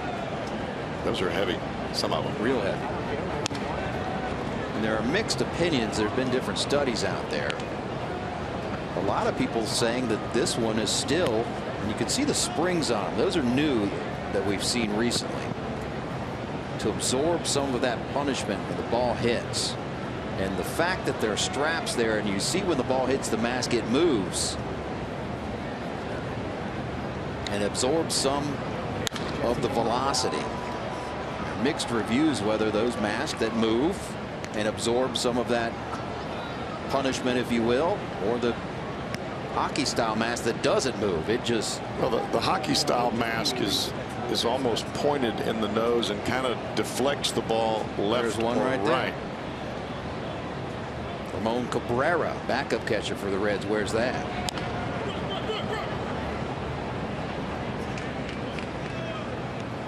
Bigger helmet, fuller coverage, hotter helmet. Yep. And heavier. And the one thing that hockey style helmet does protect you against is when the bat comes back around and hits the catcher in the head. Those are ideal for that situation. But it still sounds like a cannon went off when that thing catches you in the back of the head. 2-2 pitch to Gene Segura. So far, no fireworks. You're just picking up the game before the game. Chip Hale, the manager for the D-backs, after Segura got hit by a pitch after a home run last night, said there will be retribution at some point. It has not happened tonight. You could see Segura there, even on a fastball that was maybe a foot off the plate inside and down.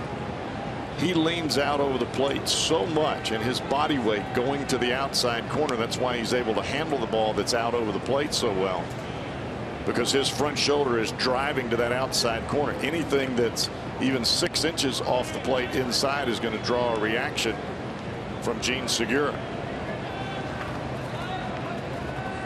1 out, 1 on. Michael Bourne.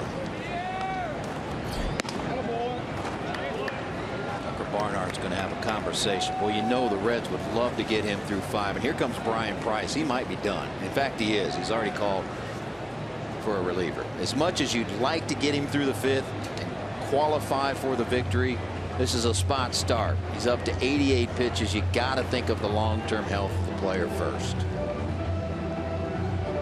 Look at Kivas, probably trying to talk himself into staying in the game, but Brian Price has already made it. He's already punted. He'll take the ball. Congrats from the teammates, and a nice job by Kivas Sampson. Michael Lorenzen, the righty, comes in. It's our Skyline Chili call to the bullpen.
MLB.com @bat app. Stay up to the moment at any moment with Game Day, live game video, highlights, StatCast, news, and more. Download MLB.com @bat, the #1 app for live baseball on your phone in Tampa. New pitcher, righty Michael Lorenzen.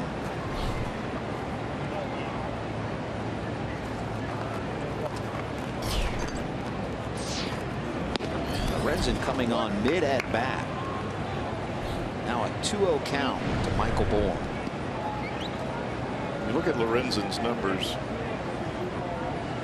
3 home runs. That's the big key for Lorenzen. He doesn't give up a whole lot of hits in consecutive fashion.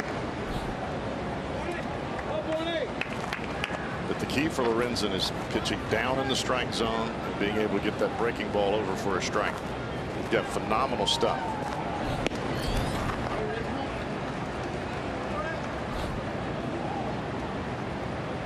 But the sight line for Lorenzen a lot of times is not at the kneecaps of the batter. It seems like it's just above the catcher's mitt. And for him, well, for any pitcher, really, that's too high. That's a good pitch there. So that late movement of Lorenzen with fastball and the sharp breaking ball, when he's down and he stays down, very difficult to make solid contact. You could say Lorenzen is just trying to find his stride after getting a really late start to the season. This is what, the 9th appearance for him? And he didn't pitch for the Reds until June 24th. I believe this is appearance number 10. Back in spring training. They called it, I believe, an elbow sprain or strain. Sprain. Literally stretched the ulnar collateral ligament, which is the ligament that they performed Tommy John surgery on. And anytime you hear mention of that ligament, it scares you. But it was stretched. They shut him down for a period of time. Strike 3 called. Bourne didn't like it a bit. And you see the reaction from Michael Bourne, but if you look back at the pitch, where the height of the pitch is exactly what I was talking about earlier. The ball that is down there, very difficult for any hitter to decipher whether it's ball, strike, in, out, and the movement not only fools Bourne, but it appears to fool the home plate umpire Rob Drake. Pretty pitch. Lorenzen, in addition to that elbow injury, at the same time developed mononucleosis and lost a bunch of weight. He's obviously since gained it back, but man, they shut him down from pitching and really just had to shut everything down and start over. And he remained in Arizona for a long time. Clear through spring training, well into the season.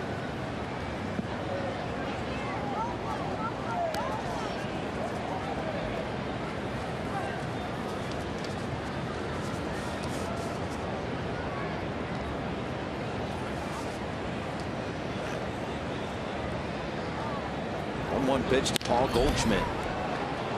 Lazy fly ball right field. Bruce coming on. Michael Lorenzen comes in and retires the 2 batters he faces. 6-1 Reds lead.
with a red-hot rivalry. Don't miss when New York City FC battles their crosstown rivals, the New York Red Bulls. Tune in tomorrow at 12:30 Eastern on Fox, or you can watch it live on Fox Sports Go. Robbie Ray will continue his up and down night. Through 4 innings, he has tied a career high in strikeouts with 9. But has given up 6 runs. Ozar pops it up. Who will call for this one? It is the catcher, Gosawish. 1 out. The Reds home run hits the Toyota sign during today's game. Mark Kaiser from Milford, Ohio. Win the beautiful Tundra on display at Great American Ballpark. Register for your chance to win at an upcoming game by seeing your Cincinnati and Northern Kentucky Toyota dealers. Misconception out there. Some people think you got to hit that Toyota to win it. No. It is the sign at the bottom or in the middle of the smokestacks out there in right center field. Now, granted, it's a poke. But I do remember a day that Joey Votto hit one and split the smokestacks. Over it. Over it. Hit it over it. There's the sign. Right center field. So just has to hit the sign, not the truck. Hitting the truck would be, I'm not even sure that's Mickey Mantle territory. That might be even beyond. One thing that Toyota does each and every season, if no one hits the sign, and to this date during the promotion no one has hit the sign, they donate that truck to charity every year. Sometimes 2 of them. Yeah. Yep.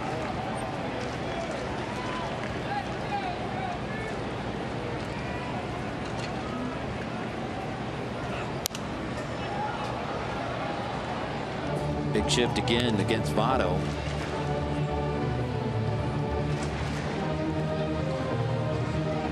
One man on the left side of the infield.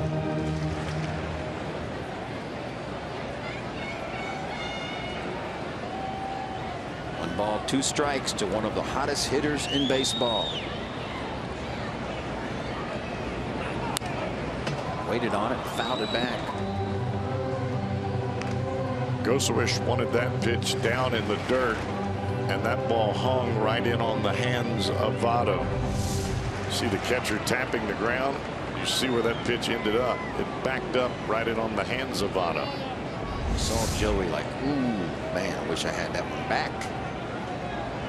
Knew he left it up. 1-2 again.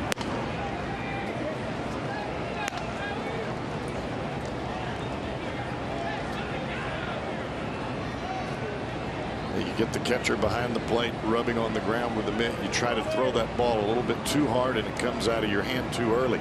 You muscle it up, the wrist gets stiff, and the ball just rolls out.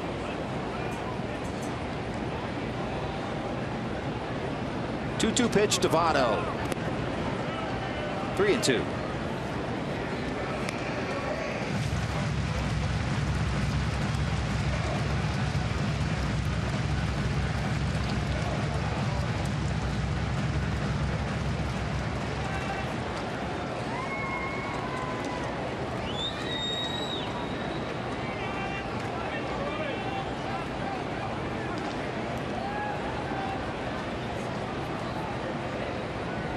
Long look in.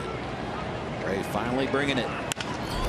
Ground ball right into the heart of the shift. Has enough time to recover. Does Gene Segura.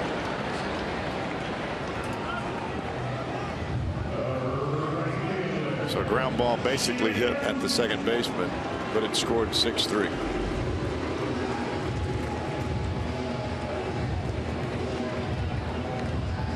Yeah, 4-3, excuse me. I'm used to Segura playing shortstop. I am too. 2 days in a row I've put a 6 next to his name. I did it right then. No longer a Milwaukee Brewer. He's moved over to the right side. Yep. Now Jay Bruce, last time up, 3-run home run, his 20th. Continuing up the ladder of Reds immortality, if you will.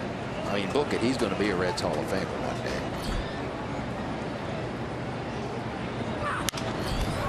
Sends it the other way. Hit well. Does he have 2 in the game? He does not.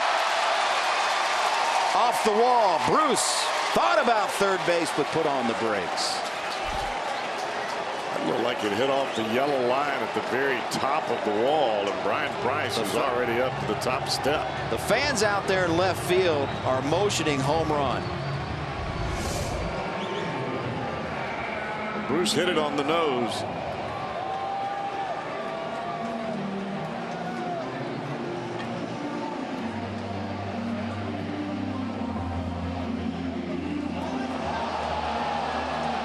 Oh, that's tough.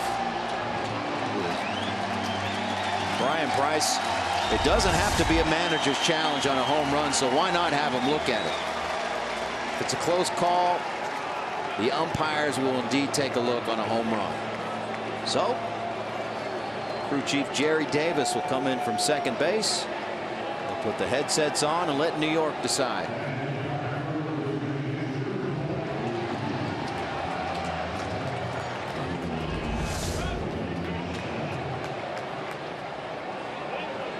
It looked like it hit the yellow padding. Yeah, we saw that the other night. I can't remember who hit it. Might have been Adam Duvall. The ball hit that padding. Padding absorbed the blow of the baseball, and instead of carrying over, it just kicked up and back onto the field of play, and that appears to be what happened here. There's a hard wall behind that pad, and it may have hit in the crease and just kicked it right back in. There's a thick concrete wall behind the padding. So a crew chief review. See what New York says. Brian Price pointing up to the big board here as they continue to show replays to the fans. Same replays that you have seen at home.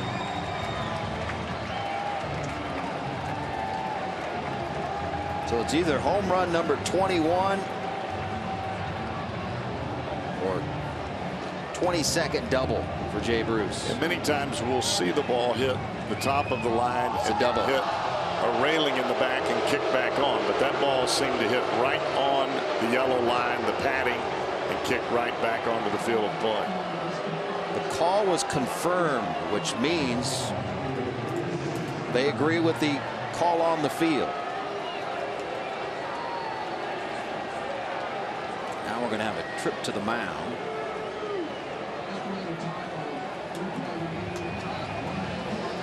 Pitching coach Mike Butcher out to talk to Robbie Ray. Yeah, I find it interesting that the entire time that the umpires are reviewing the play, Mike Butcher could have already been to the mound and have this conversation that he's having while the replay was going on. It wasn't going to be an out either way. The 30-second clock has run out. Rob Drake breaks it up.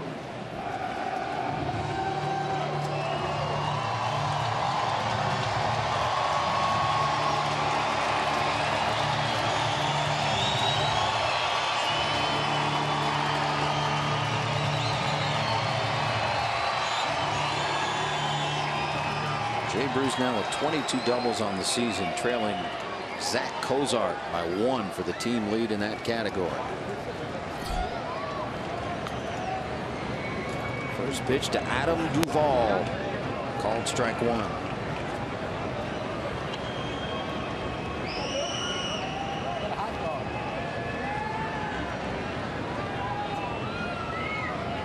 Dominic Leone warming up in the D-backs bullpen.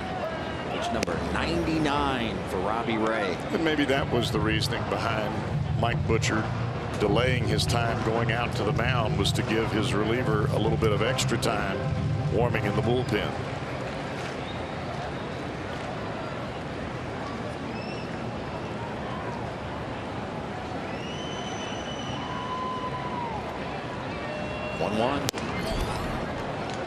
Throw back to second base. Bruce had a big secondary lead. Gosewich took a shot.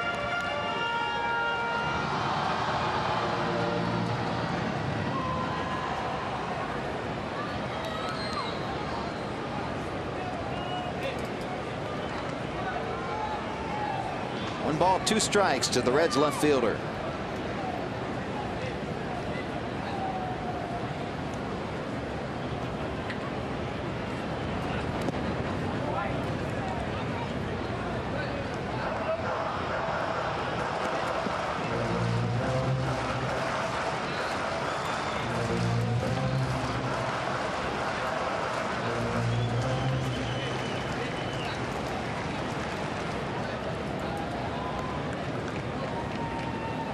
101 pitches and 5 innings. This kind of heat. Ouch. Might be cold tub time after this one. Timeout called by Duvall.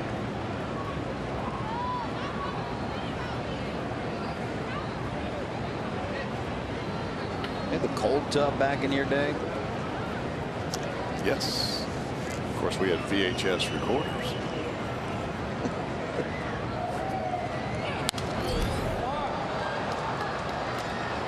You had to get in there if you wanted to look at a guy's at bat. The pause button. Oh yeah. Sent a line across the screen. You couldn't even see what the guy was doing. There was no freeze frame.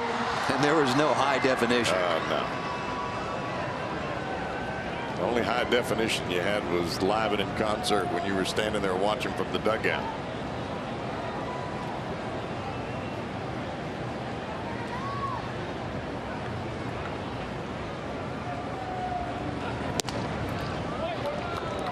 Three and two. First base is open.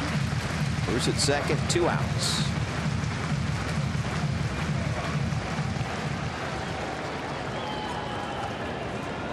Brandon Phillips standing on deck.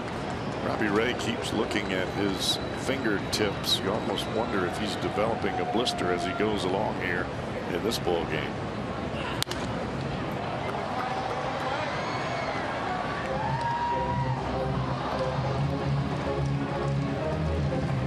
Once again, Duvall staying alive.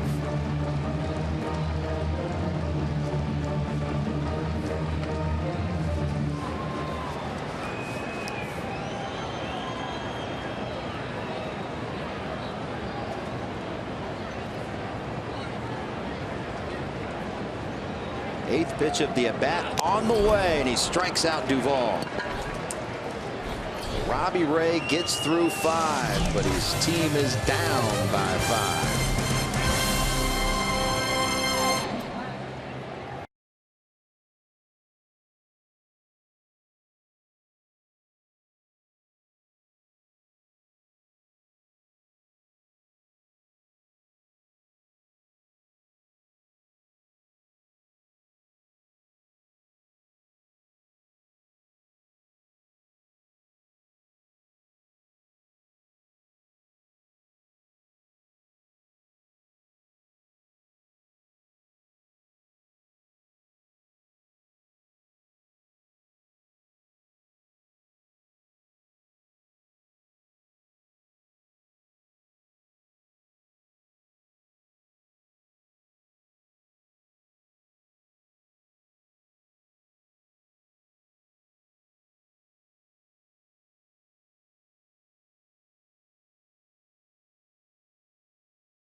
It's Reds Live, the post-game edition, as always brought to you by Performance Kings Honda. Brian Giesenslaw holding down the fort in the condo. Jeff Pecora will be working the clubhouse. Jake Lamb has been tearing up National League pitching and American League pitching for that matter this season, but the Reds have held him in check. 0 for 5, 4 strikeouts. And they've done it with the changeup. And it looks like Lamb is dead set on the fastball. 2 changeups yesterday from Straley. And the speed of the changeup on the breaking ball there from Kivas Sampson ends up striking him out right around that 84-mile-an-hour mark. This kid having a tough time adjusting to it. Swings and misses at the first pitch from Michael Lorenzen. Lorenzen came on to relieve Kivas Sampson in a spot start tonight. Sampson 4 1/3, 4 hits, 1 earned run, 2 walks, 6 strikeouts. Lorenzen came in mid at bat against Michael Bourne with a runner on first base. Struck out Bourne looking. Got Paul Goldschmidt to fly out to right. Now back out there in the top of the 6th.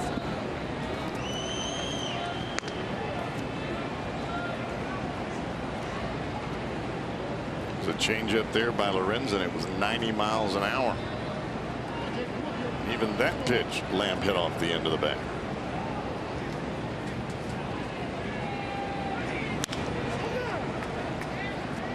Over foul.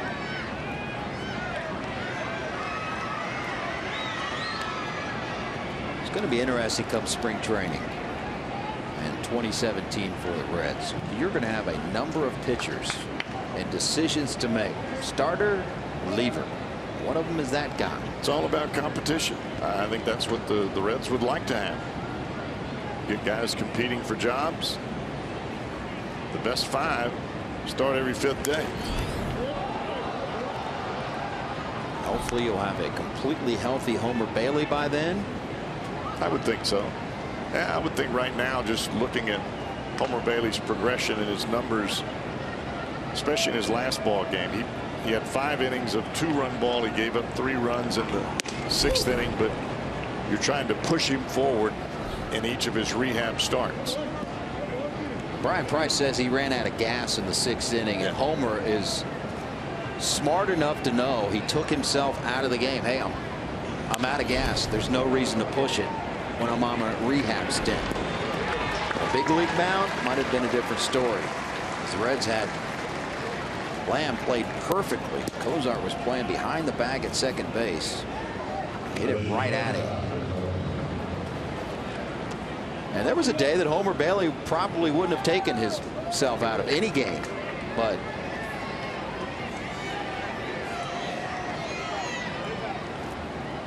Brian Price was singing the praises of him. Hey, I'm out of gas. Look, at this point in time, for what Homer Bailey's been through the last 2 years, you have to know yourself.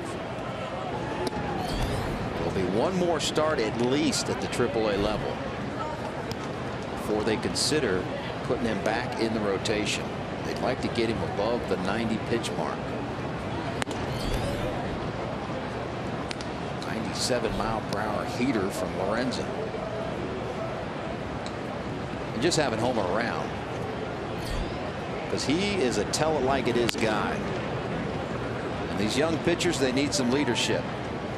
It used to be Bronson Arroyo, and they would also follow Cueto, not necessarily vocally, but just follow what Cueto did between starts. That's a fair ball and an out.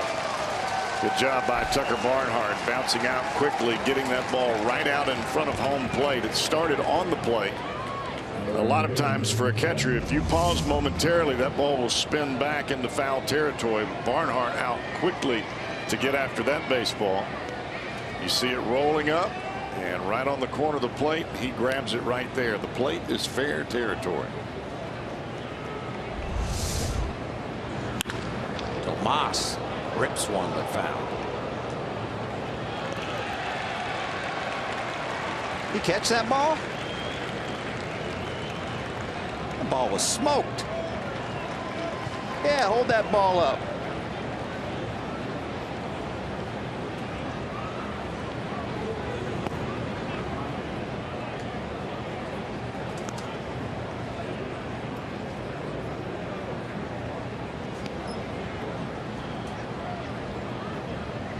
Heck of a souvenir down there. And a good story to tell. William have to exaggerate. Ball was crushed. 98 mile per hour.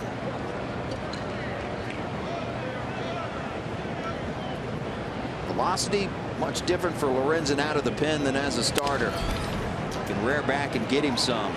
Cozart takes the out, and a 1-2-3 inning for Michael Lorenzen.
And early on with the Reds, there was nothing he couldn't do defensively, offensively. Great arm, hit for average, hit for power. You know, he was just our generation's Michael Jordan. So cool doing that interview with Homer, his eyes and a big smile. And now it's time for tonight's Lowe's Home Field Advantage Baseball Hall of Famers from the Cincinnati area. How about these names? Walter Alston from Milford, Jim Bunning from right across the river in Southgate, Buck Ewing from Hoagland, then Ken Griffey Jr., Miller Huggins, and Barry Larkin, all from right here in Cincinnati. Michael Jack Schmidt from Dayton, Ohio, and George Sisler from Manchester. Some great names, and Ken Griffey Jr. will be added to that list at 1:30 tomorrow afternoon, guys. Barry Larkin in Cooperstown. He'll watch his former teammate and one of his best friends go in tomorrow. Well deserved. Junior, the kid. The kid in the hall, if you will. I stole that from the newspaper. That was not an original line. Dominic Leone on in relief for Arizona. And he replaces Robbie Ray, who threw 5 innings. It was like riding the beast out of Kings Island. Roller coaster ride. 6 hits, 6 runs, 3 were earned. Defense behind him failed, particularly in the first. But a new career high 10 strikeouts for Robbie Ray through 5 innings.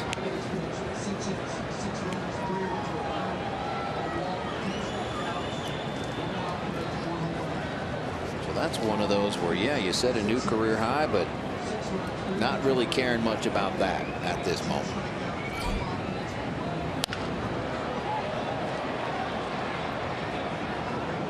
Brandon Phillips has already run his hitting streak to 11 games, an RBI double back in the first.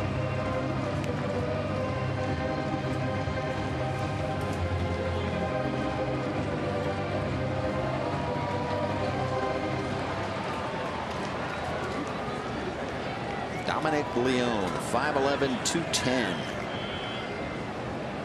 24 years of age.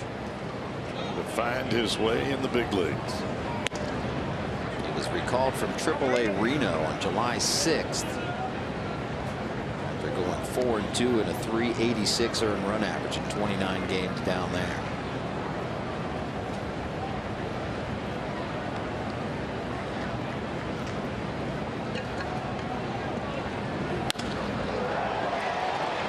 Right field. Tomas has it. The first down here in the 6th.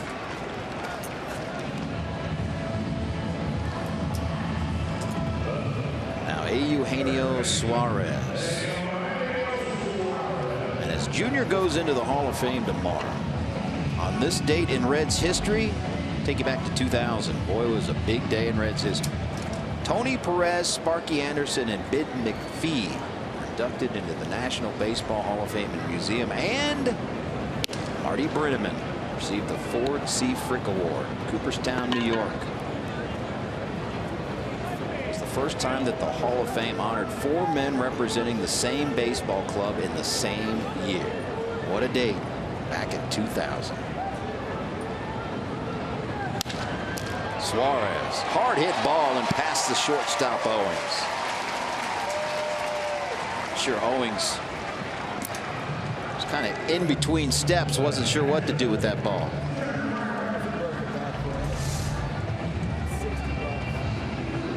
Down and got it.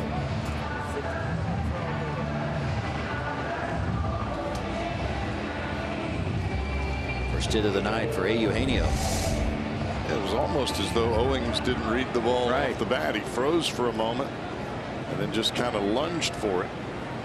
Did not move to his left on contact.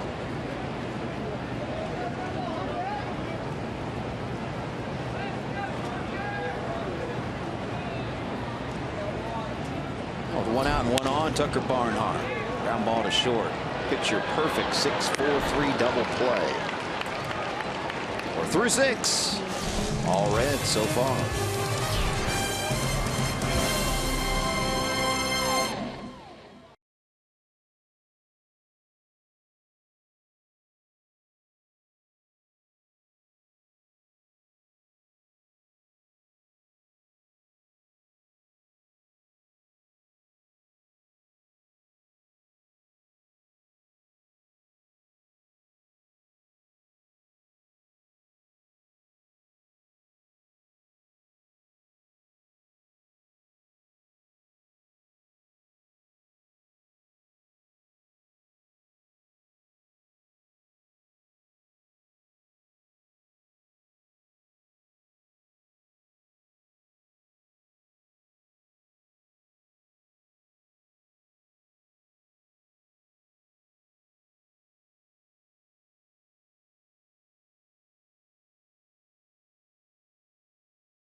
spot start for Cincinnati, and it went pretty well.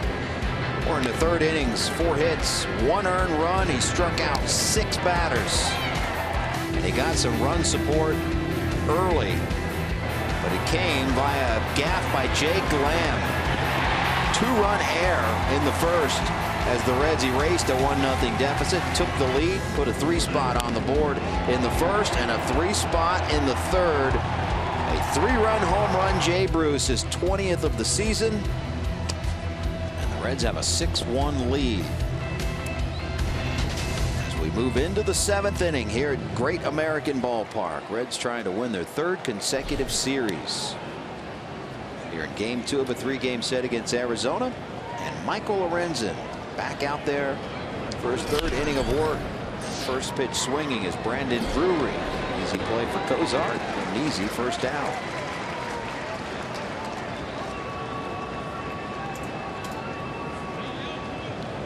Lorenzen has retired all 6 batters he's faced.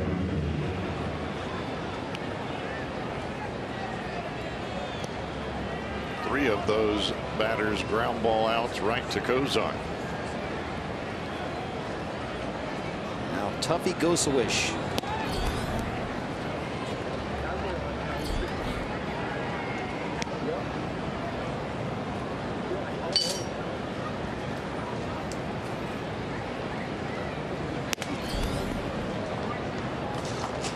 One ball, 1 strike.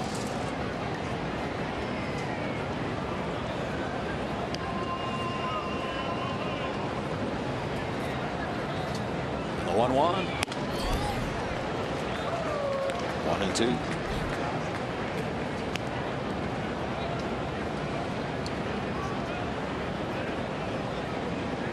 Goslin, the on-deck circle for Arizona. Pitcher spot due up next. Come on, Mike.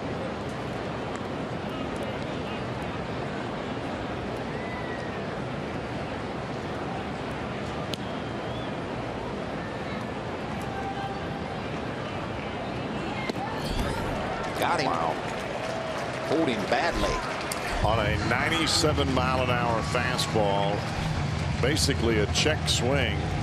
Watch the bottom fall out of this sinker. Strike, strike. Oh my goodness. Not a strike. Ball actually bounced.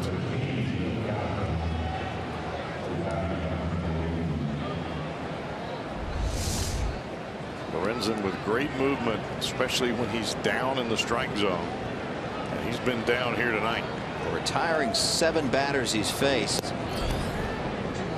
And his previous appearances talked about him overthrowing the baseball. Have you seen a different Michael Lorenzen tonight? Yes. Ground ball to Cozart. Cozart's been his friend. And another 1-2-3 inning for Michael Lorenzen.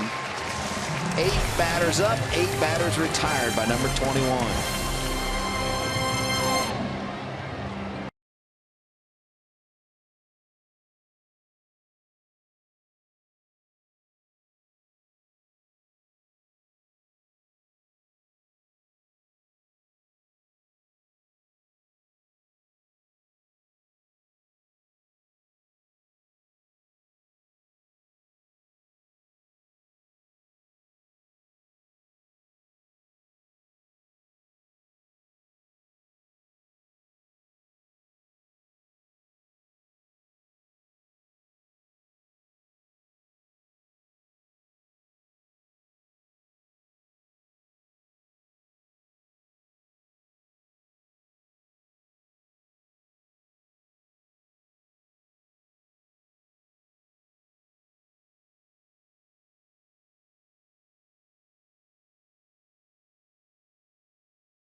Miami University at Great American Ballpark during your next visit. Located on the third base concourse behind section 109. The Reds Connect Zone offers free charging stations plus 27 screens of game coverage, tweets, Instagram photos, trending topics, and more. The Reds Connect Zone. There it is. You know, you better have some charging stations around nowadays.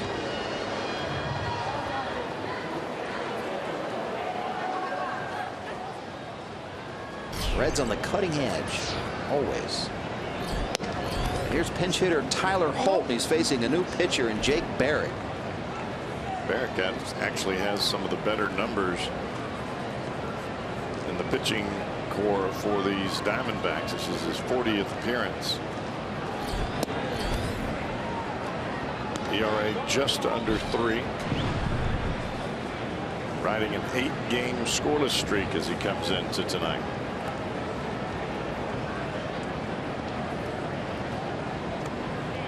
Holt hasn't played since last Wednesday versus Atlanta. Pinch hit and he struck out. We talk about it all the time. It's not an easy task, even for a veteran player that's played for a long time, to come off the bench and hit in pinch hit duty, because your at bats are few and far between. And he strikes out here. We'll have to make the throw down. So strike out 2-3. 1 out in the bottom of the 7th. Take as much batting practice as you want, but there's no batting machine or batting pitcher that I know of that can throw you a slider like Tyler Holt just saw. Tyler Holt has been used to playing on an everyday basis. Came over from the Indians organization. The Reds got him on waivers late in the season. I think it was the last week of the season last year. Finished the season with the Reds. Earned a job on the big club. And when he played semi-regularly early in the season, I thought he did a great job. He also started when Hamilton was out on that concussion DL. Did very well. Pinch hit duty is awfully difficult.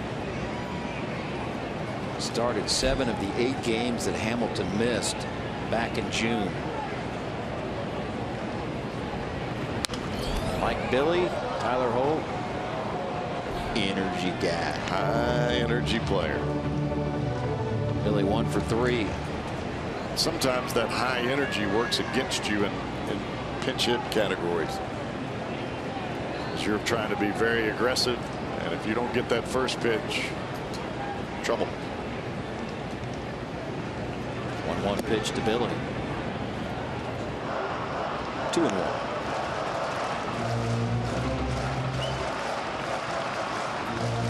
Barrett's got that hard late breaking slider. He'll start it right in the middle of the plate to try to entice a swing. Then goes straight down. 2-1 pitch. Called strike 2. Sure Hamilton agreed.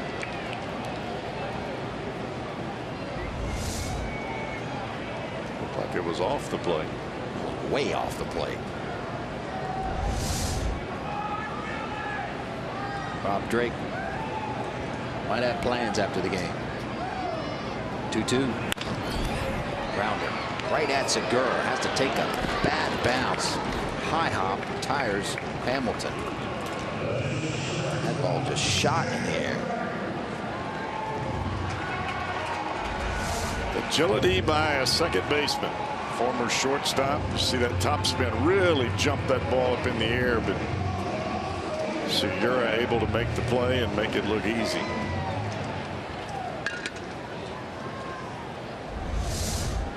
Dirt gets a little harder here in the months of July and August. Oh yeah. Now with 2 outs, Zach Kozar. Kozar 1 for 3 on the night. Singled in the 3rd and scored on Jay Bruce's 3-run home run.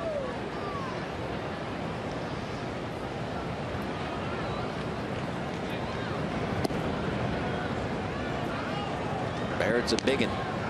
6'2", 240. Born in Upland, California. 25 years of age.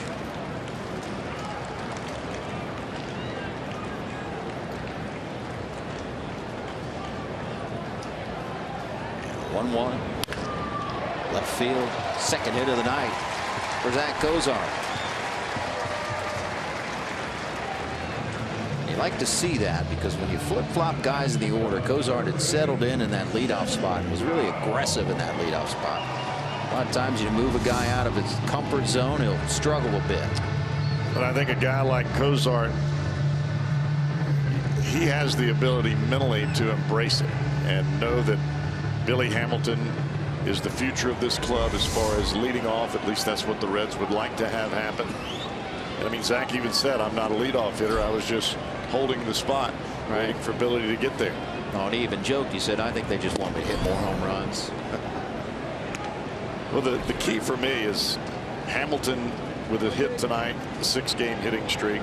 Cozart with 2 hits tonight, a 6-game hitting streak. Should tell you a little bit about why the Reds offense is really starting to click. You get your 1 and 2 guys on base. Votto, Bruce, Duvall, Phillips, they're going to get them in. Especially the way Votto's swinging the bat lately.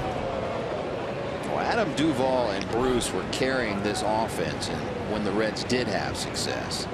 Votto struggled mightily out of the gates. We all know that. Hamilton struggled at times. But now, like you said, you got your 1-2 hitters going and Votto on a tear. Well, you're going to have ups and downs as the year goes along. You just have to have some guys that can fill in so everybody doesn't go to sleep at the same time. Votto pulls it into right field. The base hit. Cozart on his way to third. First and third, 2 outs. Second hit of the night for Votto and the 3rd time he's reached.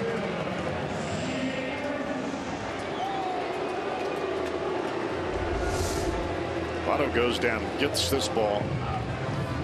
Looked like a backdoor breaking ball, and he just hooks it through the left side of the infield. Look out. That ball looked like it was knuckling a little bit coming to the plate. Might have been a changeup or a split finger. Trying to get it to sink away from Votto. She pulls it right through the right side. Much spin on it. Joey took care of it. 3rd time tonight Votto has been aboard. Right now he's starting to show signs of what we saw in the second half of last year. In the months of July and August last year, it did not seem that there were any pitchers that could get Votto out or keep him off base. He gets in one of those zones and look out. We're seeing it right now.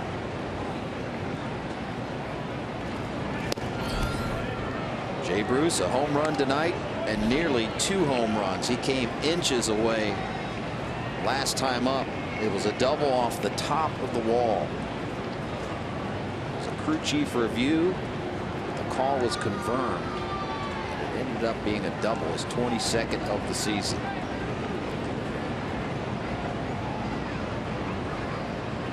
Oh, 2 pitch to Jay. Second strikeout of the inning. Jake Barrett, Red strand 2. They'll carry a 6-1 lead into the 8th.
Ballpark, the Reds lead at 6-1 over the Diamondbacks. Top of the 8th inning, Jumbo Diaz on to pitch. And congratulations in order for Jumbo Diaz and his wife, Annie.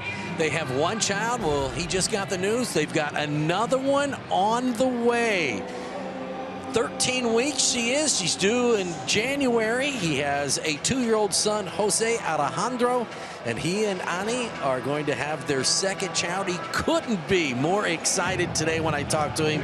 He said he cannot wait till January. They're going to know in about 7 weeks the sex of the child. But one little boy said he hopes to have a girl to complete the package.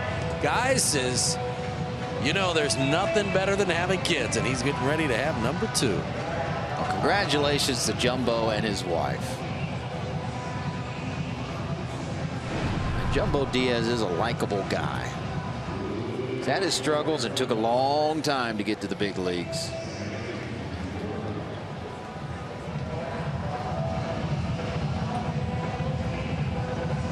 But nothing like fatherhood.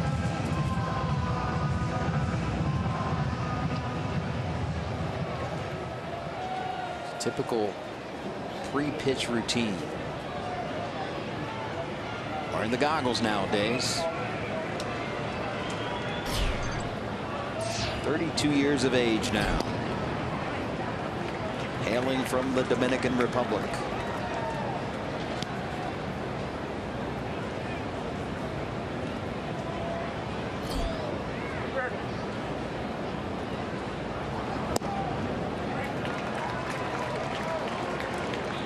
Nickname is Jumbo. Real name, Jose.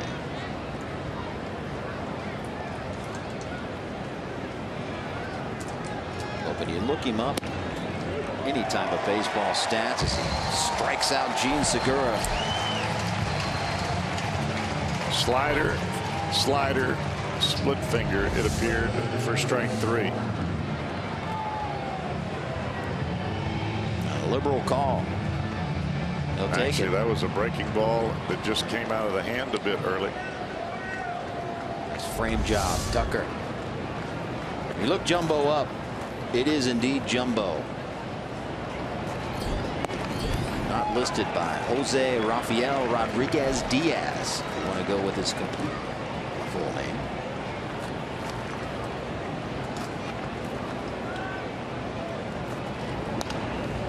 Now Michael Bourne. 1 for 3, has been punched out twice.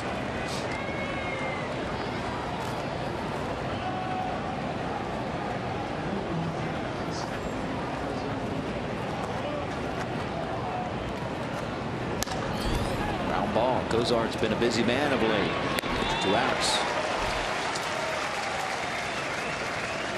Thanks to Klosterman Bakery. Every Sunday, including tomorrow, you can get up to 3 half-price Reds tickets when you purchase a full-price ticket. Plus, don't miss kids-only giveaways, live mascot races, face painters, games, and more. Bring the family to the ballpark. Sunday, tomorrow. Tickets, call 513-381-REDS or visit reds.com/family. Now, Paul Goldschmidt. Reds continue to keep in check in this series. 0 for 3 last night. 0 for 2 with the walk tonight.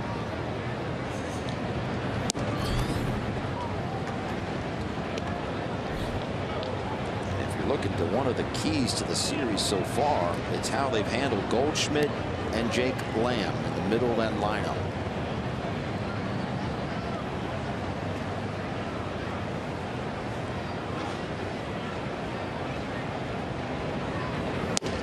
Check swing. Peel? Nope.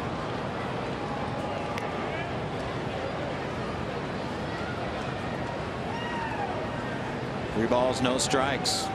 Looking for his first career hit off of Jumbo. Strike call.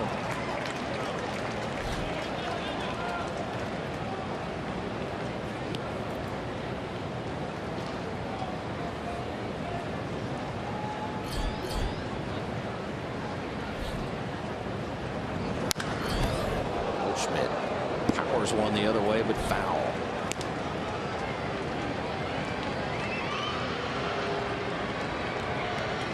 even after seeing 3 consecutive fastballs, a hitter like Goldschmidt a bit tardy on the pitch down around the knees. Now if that ball is up and out over the plate, he probably catches it, but downstairs, tough to see. High and tight. Goldschmidt draws the 2nd walk of the night. If you're looking for another key, at least tonight, that's only the 3rd walk given up by Reds pitching.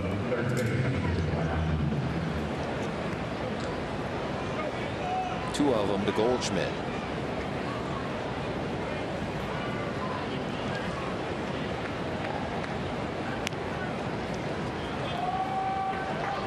Reds walked 4 batters last night, one of them intentional. Certainly been one of the weaknesses this season. So far in this series, doing a nice job not giving free passes.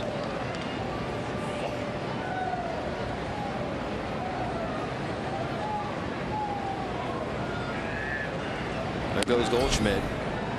And not even a throw and not even a cover. In fact, they'll call that defensive indifference. No stolen base. 5-run lead here in the 8th. Reds more interested in the batter at the plate.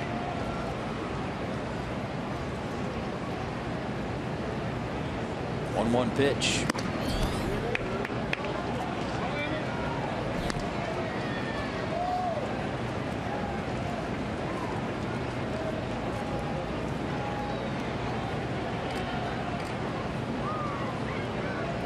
Those glasses tonight get a little fogged up.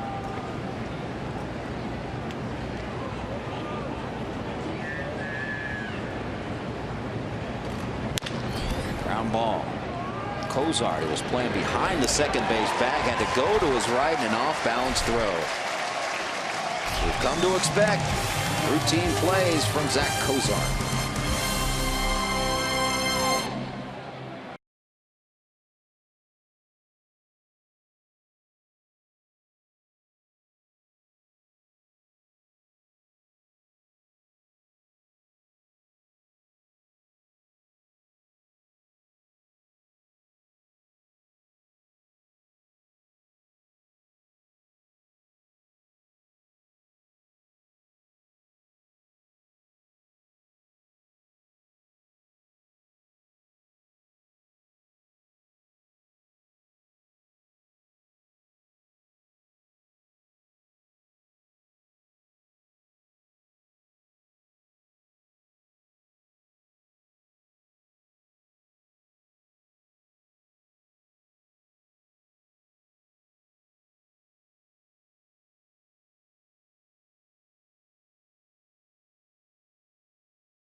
Every Reds broadcast here on Fox Sports Ohio is brought to you in the Reds Live pregame edition. As always, it's brought to you by Ray St. Clair Roofing. We'll close out this 3-game set tomorrow. An afternoon game, 12:30 for Reds Live. Zach Godley, righty versus lefty, as Brandon Finnegan will make his 20th start of the season. If the Reds hold on tonight, they'll go after a 3-game sweep tomorrow. Be awfully nice heading out west to play San Francisco and San Diego. And we'll be in for a little bit of a culture shock. It is blazing hot here. When we get off that plane, it's probably going to be in the 50s. Daniel Hudson coming on for the Diamondbacks. Boy, has he had a tough time as of late. His last 6 2/3 inning, he's allowed 16 earned runs. Yikes. And the big old ouch. Face Adam Duvall. You allow 16 earned runs out of 6 2/3 innings out of the bullpen, you'll never get your ERA back down.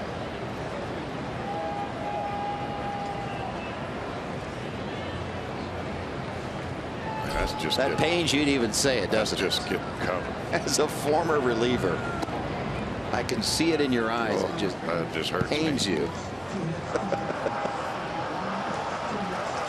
Good night so far on this Saturday night. Dare I say, Saturday night fever.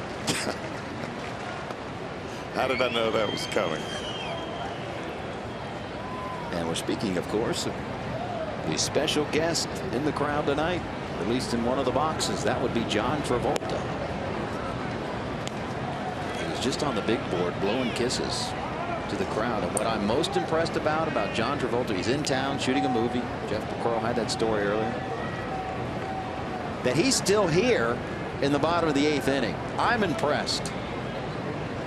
Kelly Preston, his wife, the owner's box. I tell you what, Susie Castellini is having quite the night with the Travoltas. There you see John in the background. So what a night for me. I've got the cowboy Jeff Brantley to my right and the urban cowboy in the owner's box.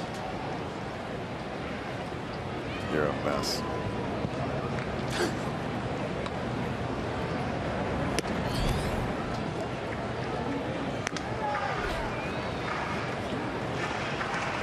Fox Sports Ohio gave away hats tonight. First 25,000. Did I see that hat on Kelly Preston's head? Not sure. Indeed.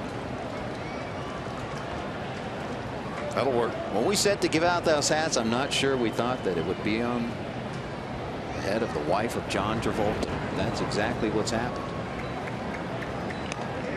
Good looking hat too. Check it out. Fox Ohio logo on the back.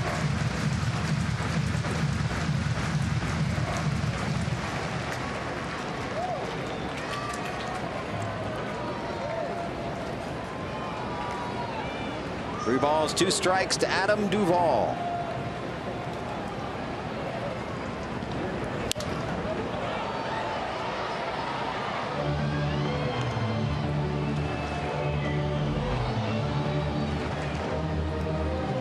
When I first saw Daniel Hudson pitch, I really thought he was going to have an outstanding career. Great velocity, good sinking fastball, very sharp breaking ball, but control has really escaped him. And up here, the major league level, control is the essence of pitching.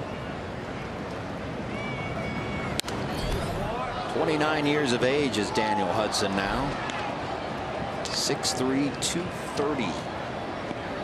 In his major league debut back in September of 2009.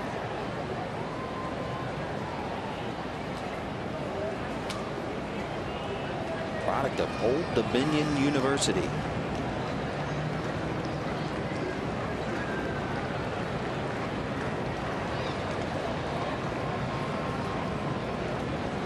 Three-two pitch.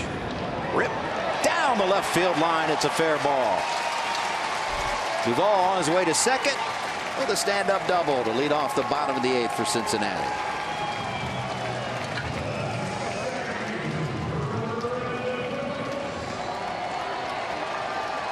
Change up by Hudson. Another ball that starts on the plate and stays on the plate. Even though it was an off-speed pitch, may have had Duvall out in front just a bit, but he still hit it right on the bat head, right on the chalk line down the left field line. A hard hit ball off of Daniel Hudson. Signed through this season. It's a 1-year deal, and I think they probably expected more out of a $2.7 million one-year contract. Originally drafted by the White Sox, round 5 of the '08 draft.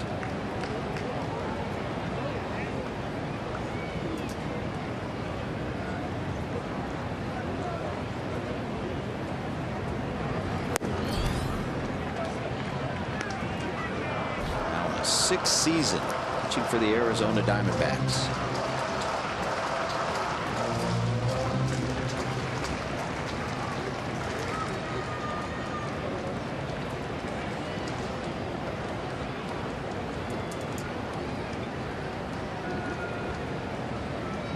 One pitch to Brandon Phillips.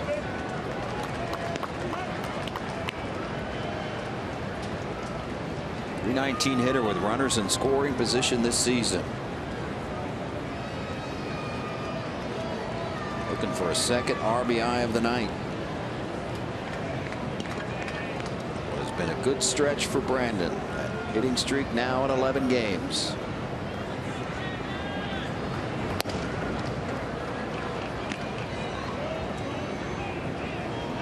Another guy that has taken well to the switch in the order since he's hit 6th.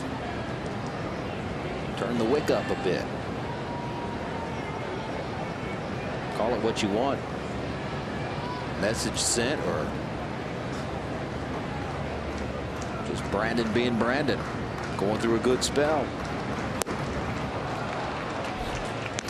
Not on that at bat.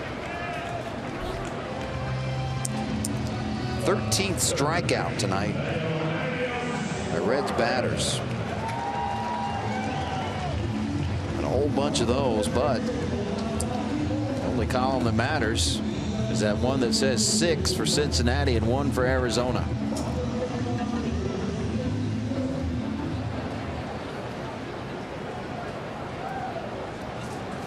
Now Eugenio Suarez, 1 out. Duvall at second base.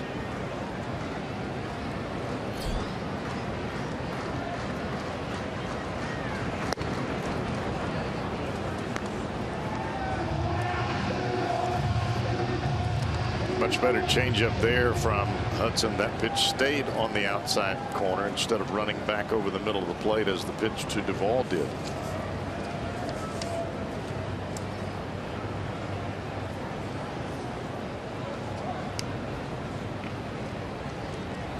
A 1 pitch.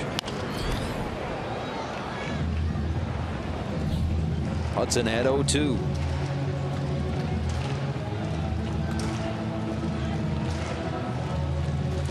Suarez 1 for 2 in his career off of Daniel Hudson. Changeup away for strike 1. A fastball in, fouled at home plate for strike 2. I would imagine he will go with a slider away here to try to get a strikeout of Suarez. Well, that's what Ghostwitch called for, but evidently Hudson wanted to go with something different. Got him. Back-to-back strikeouts for Hudson here in the 8th. You can improve your golf game by tuning into the Golf Zone on Sunday nights. PGA Pro Jimmy Hanlon and his cool attire will give you terrific tips to lower your scores, plus a recap of this weekend's RBC Canadian Open. Get inside the Golf Zone with Jimmy Hanlon, presented by American Eagle Mortgage and Varmint Guard, tonight at 8 on Fox Sports Ohio. Varmint. Could use that down in Mississippi.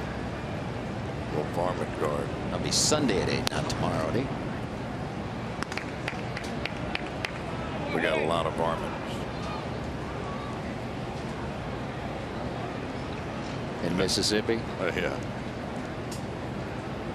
Wasn't sure if you were talking about that or giving me a little Bill Murray from Caddyshack. No.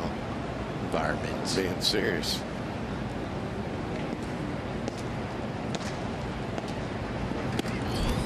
I'll tell you what, the last couple of days it's been Mississippi hot here.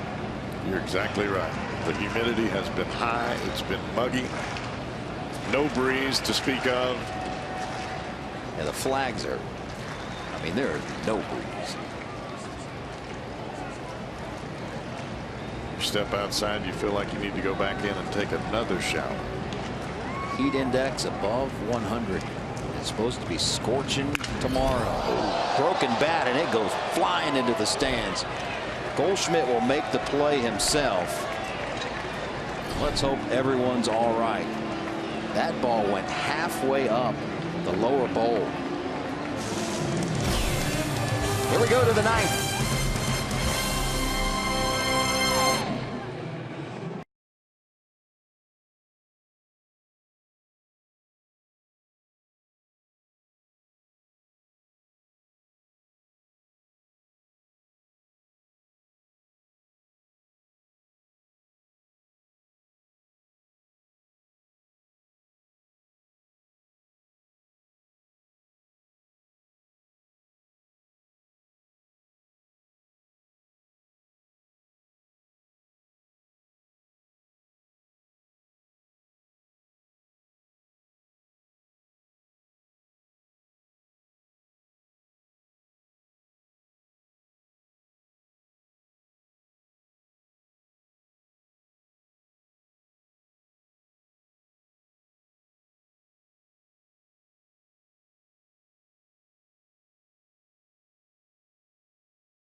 Stop by your neighborhood Kroger to save big store-wide. Great food, low prices at Kroger. And buy Toyota for over 30 offers. Visit buyatoyota.com. Toyota, let's go places. As promised, there's our Miller Time moment brought to you by Miller Lite. And Cowboy Kiva Sampson gave the Reds pretty much what they needed tonight. Yeah, I thought the comeback after the first inning where he gave up the run, the Reds put 3 on the board. He settled in. Threw the ball awfully well. You were kind of hoping that he would make it through the 5th and possibly get a win, but he just ran out of gas. Got right at that 90 pitch mark, and you just can't push that much further after that because he's not been stretched out. He's been pitching out of the bullpen. But an awfully good job by Kiva Sampson here tonight, and the bullpen as well. A new guy out of the pen, Blake Wood, here in the 9th.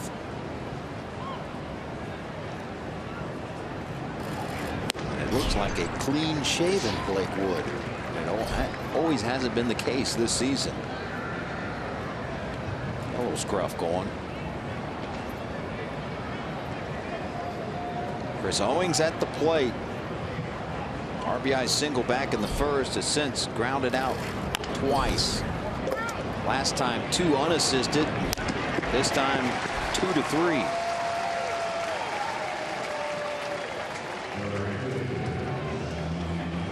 I guess you could say tonight was an all bullpen night. Yeah. Sampson making the spot start. He's a bullpen member. Lorenzen came on, pitched awfully well, as did Diaz. And we were speculating with Kiva's throwing upwards of 30 pitches in inning number 1 that we would see Josh Smith tonight. We have not. He's the other guy that has been in that long relief role, but that's a credit to Kiva Sampson, who went 4 1/3. I don't know what the pitch count was on him, but it probably exceeded it with 88.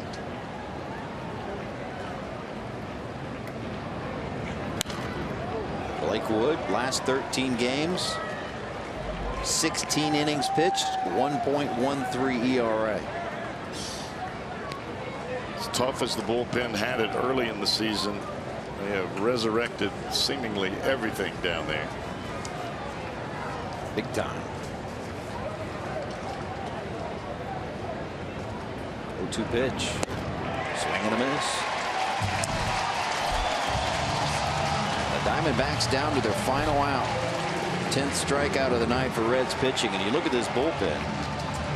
The relievers at a 6.21 ERA in April, 7.25 in May, 4.77 in June, and coming in tonight, 2.48 so far in July. That is definitely turning the corner, and they have certainly bettered that tonight. Lorenzen goes 2 2/3 scoreless. Jumbo Diaz a scoreless inning, and Blake Wood 1 out away from a scoreless ninth. Brandon Drury at the dish.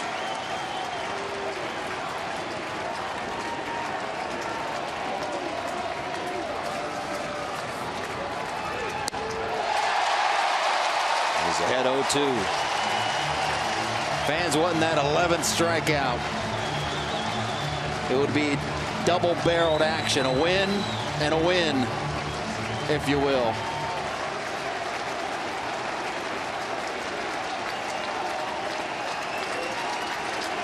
The 0-2 pitch, swing and a miss. And the Reds take back-to-back games over the Diamondbacks. Indeed, put up strikeout number 11 on the board. 6-1 your final from Great American Ballpark. Coming out of the All-Star break, the Reds with 3 straight series victories. The first time since July of 2014. It's been a good homestand so far, and they can close out this 9-game homestand tomorrow with a possible 3-game sweep. Reds winners of 6 of 8 out of the break. We're back with more after this.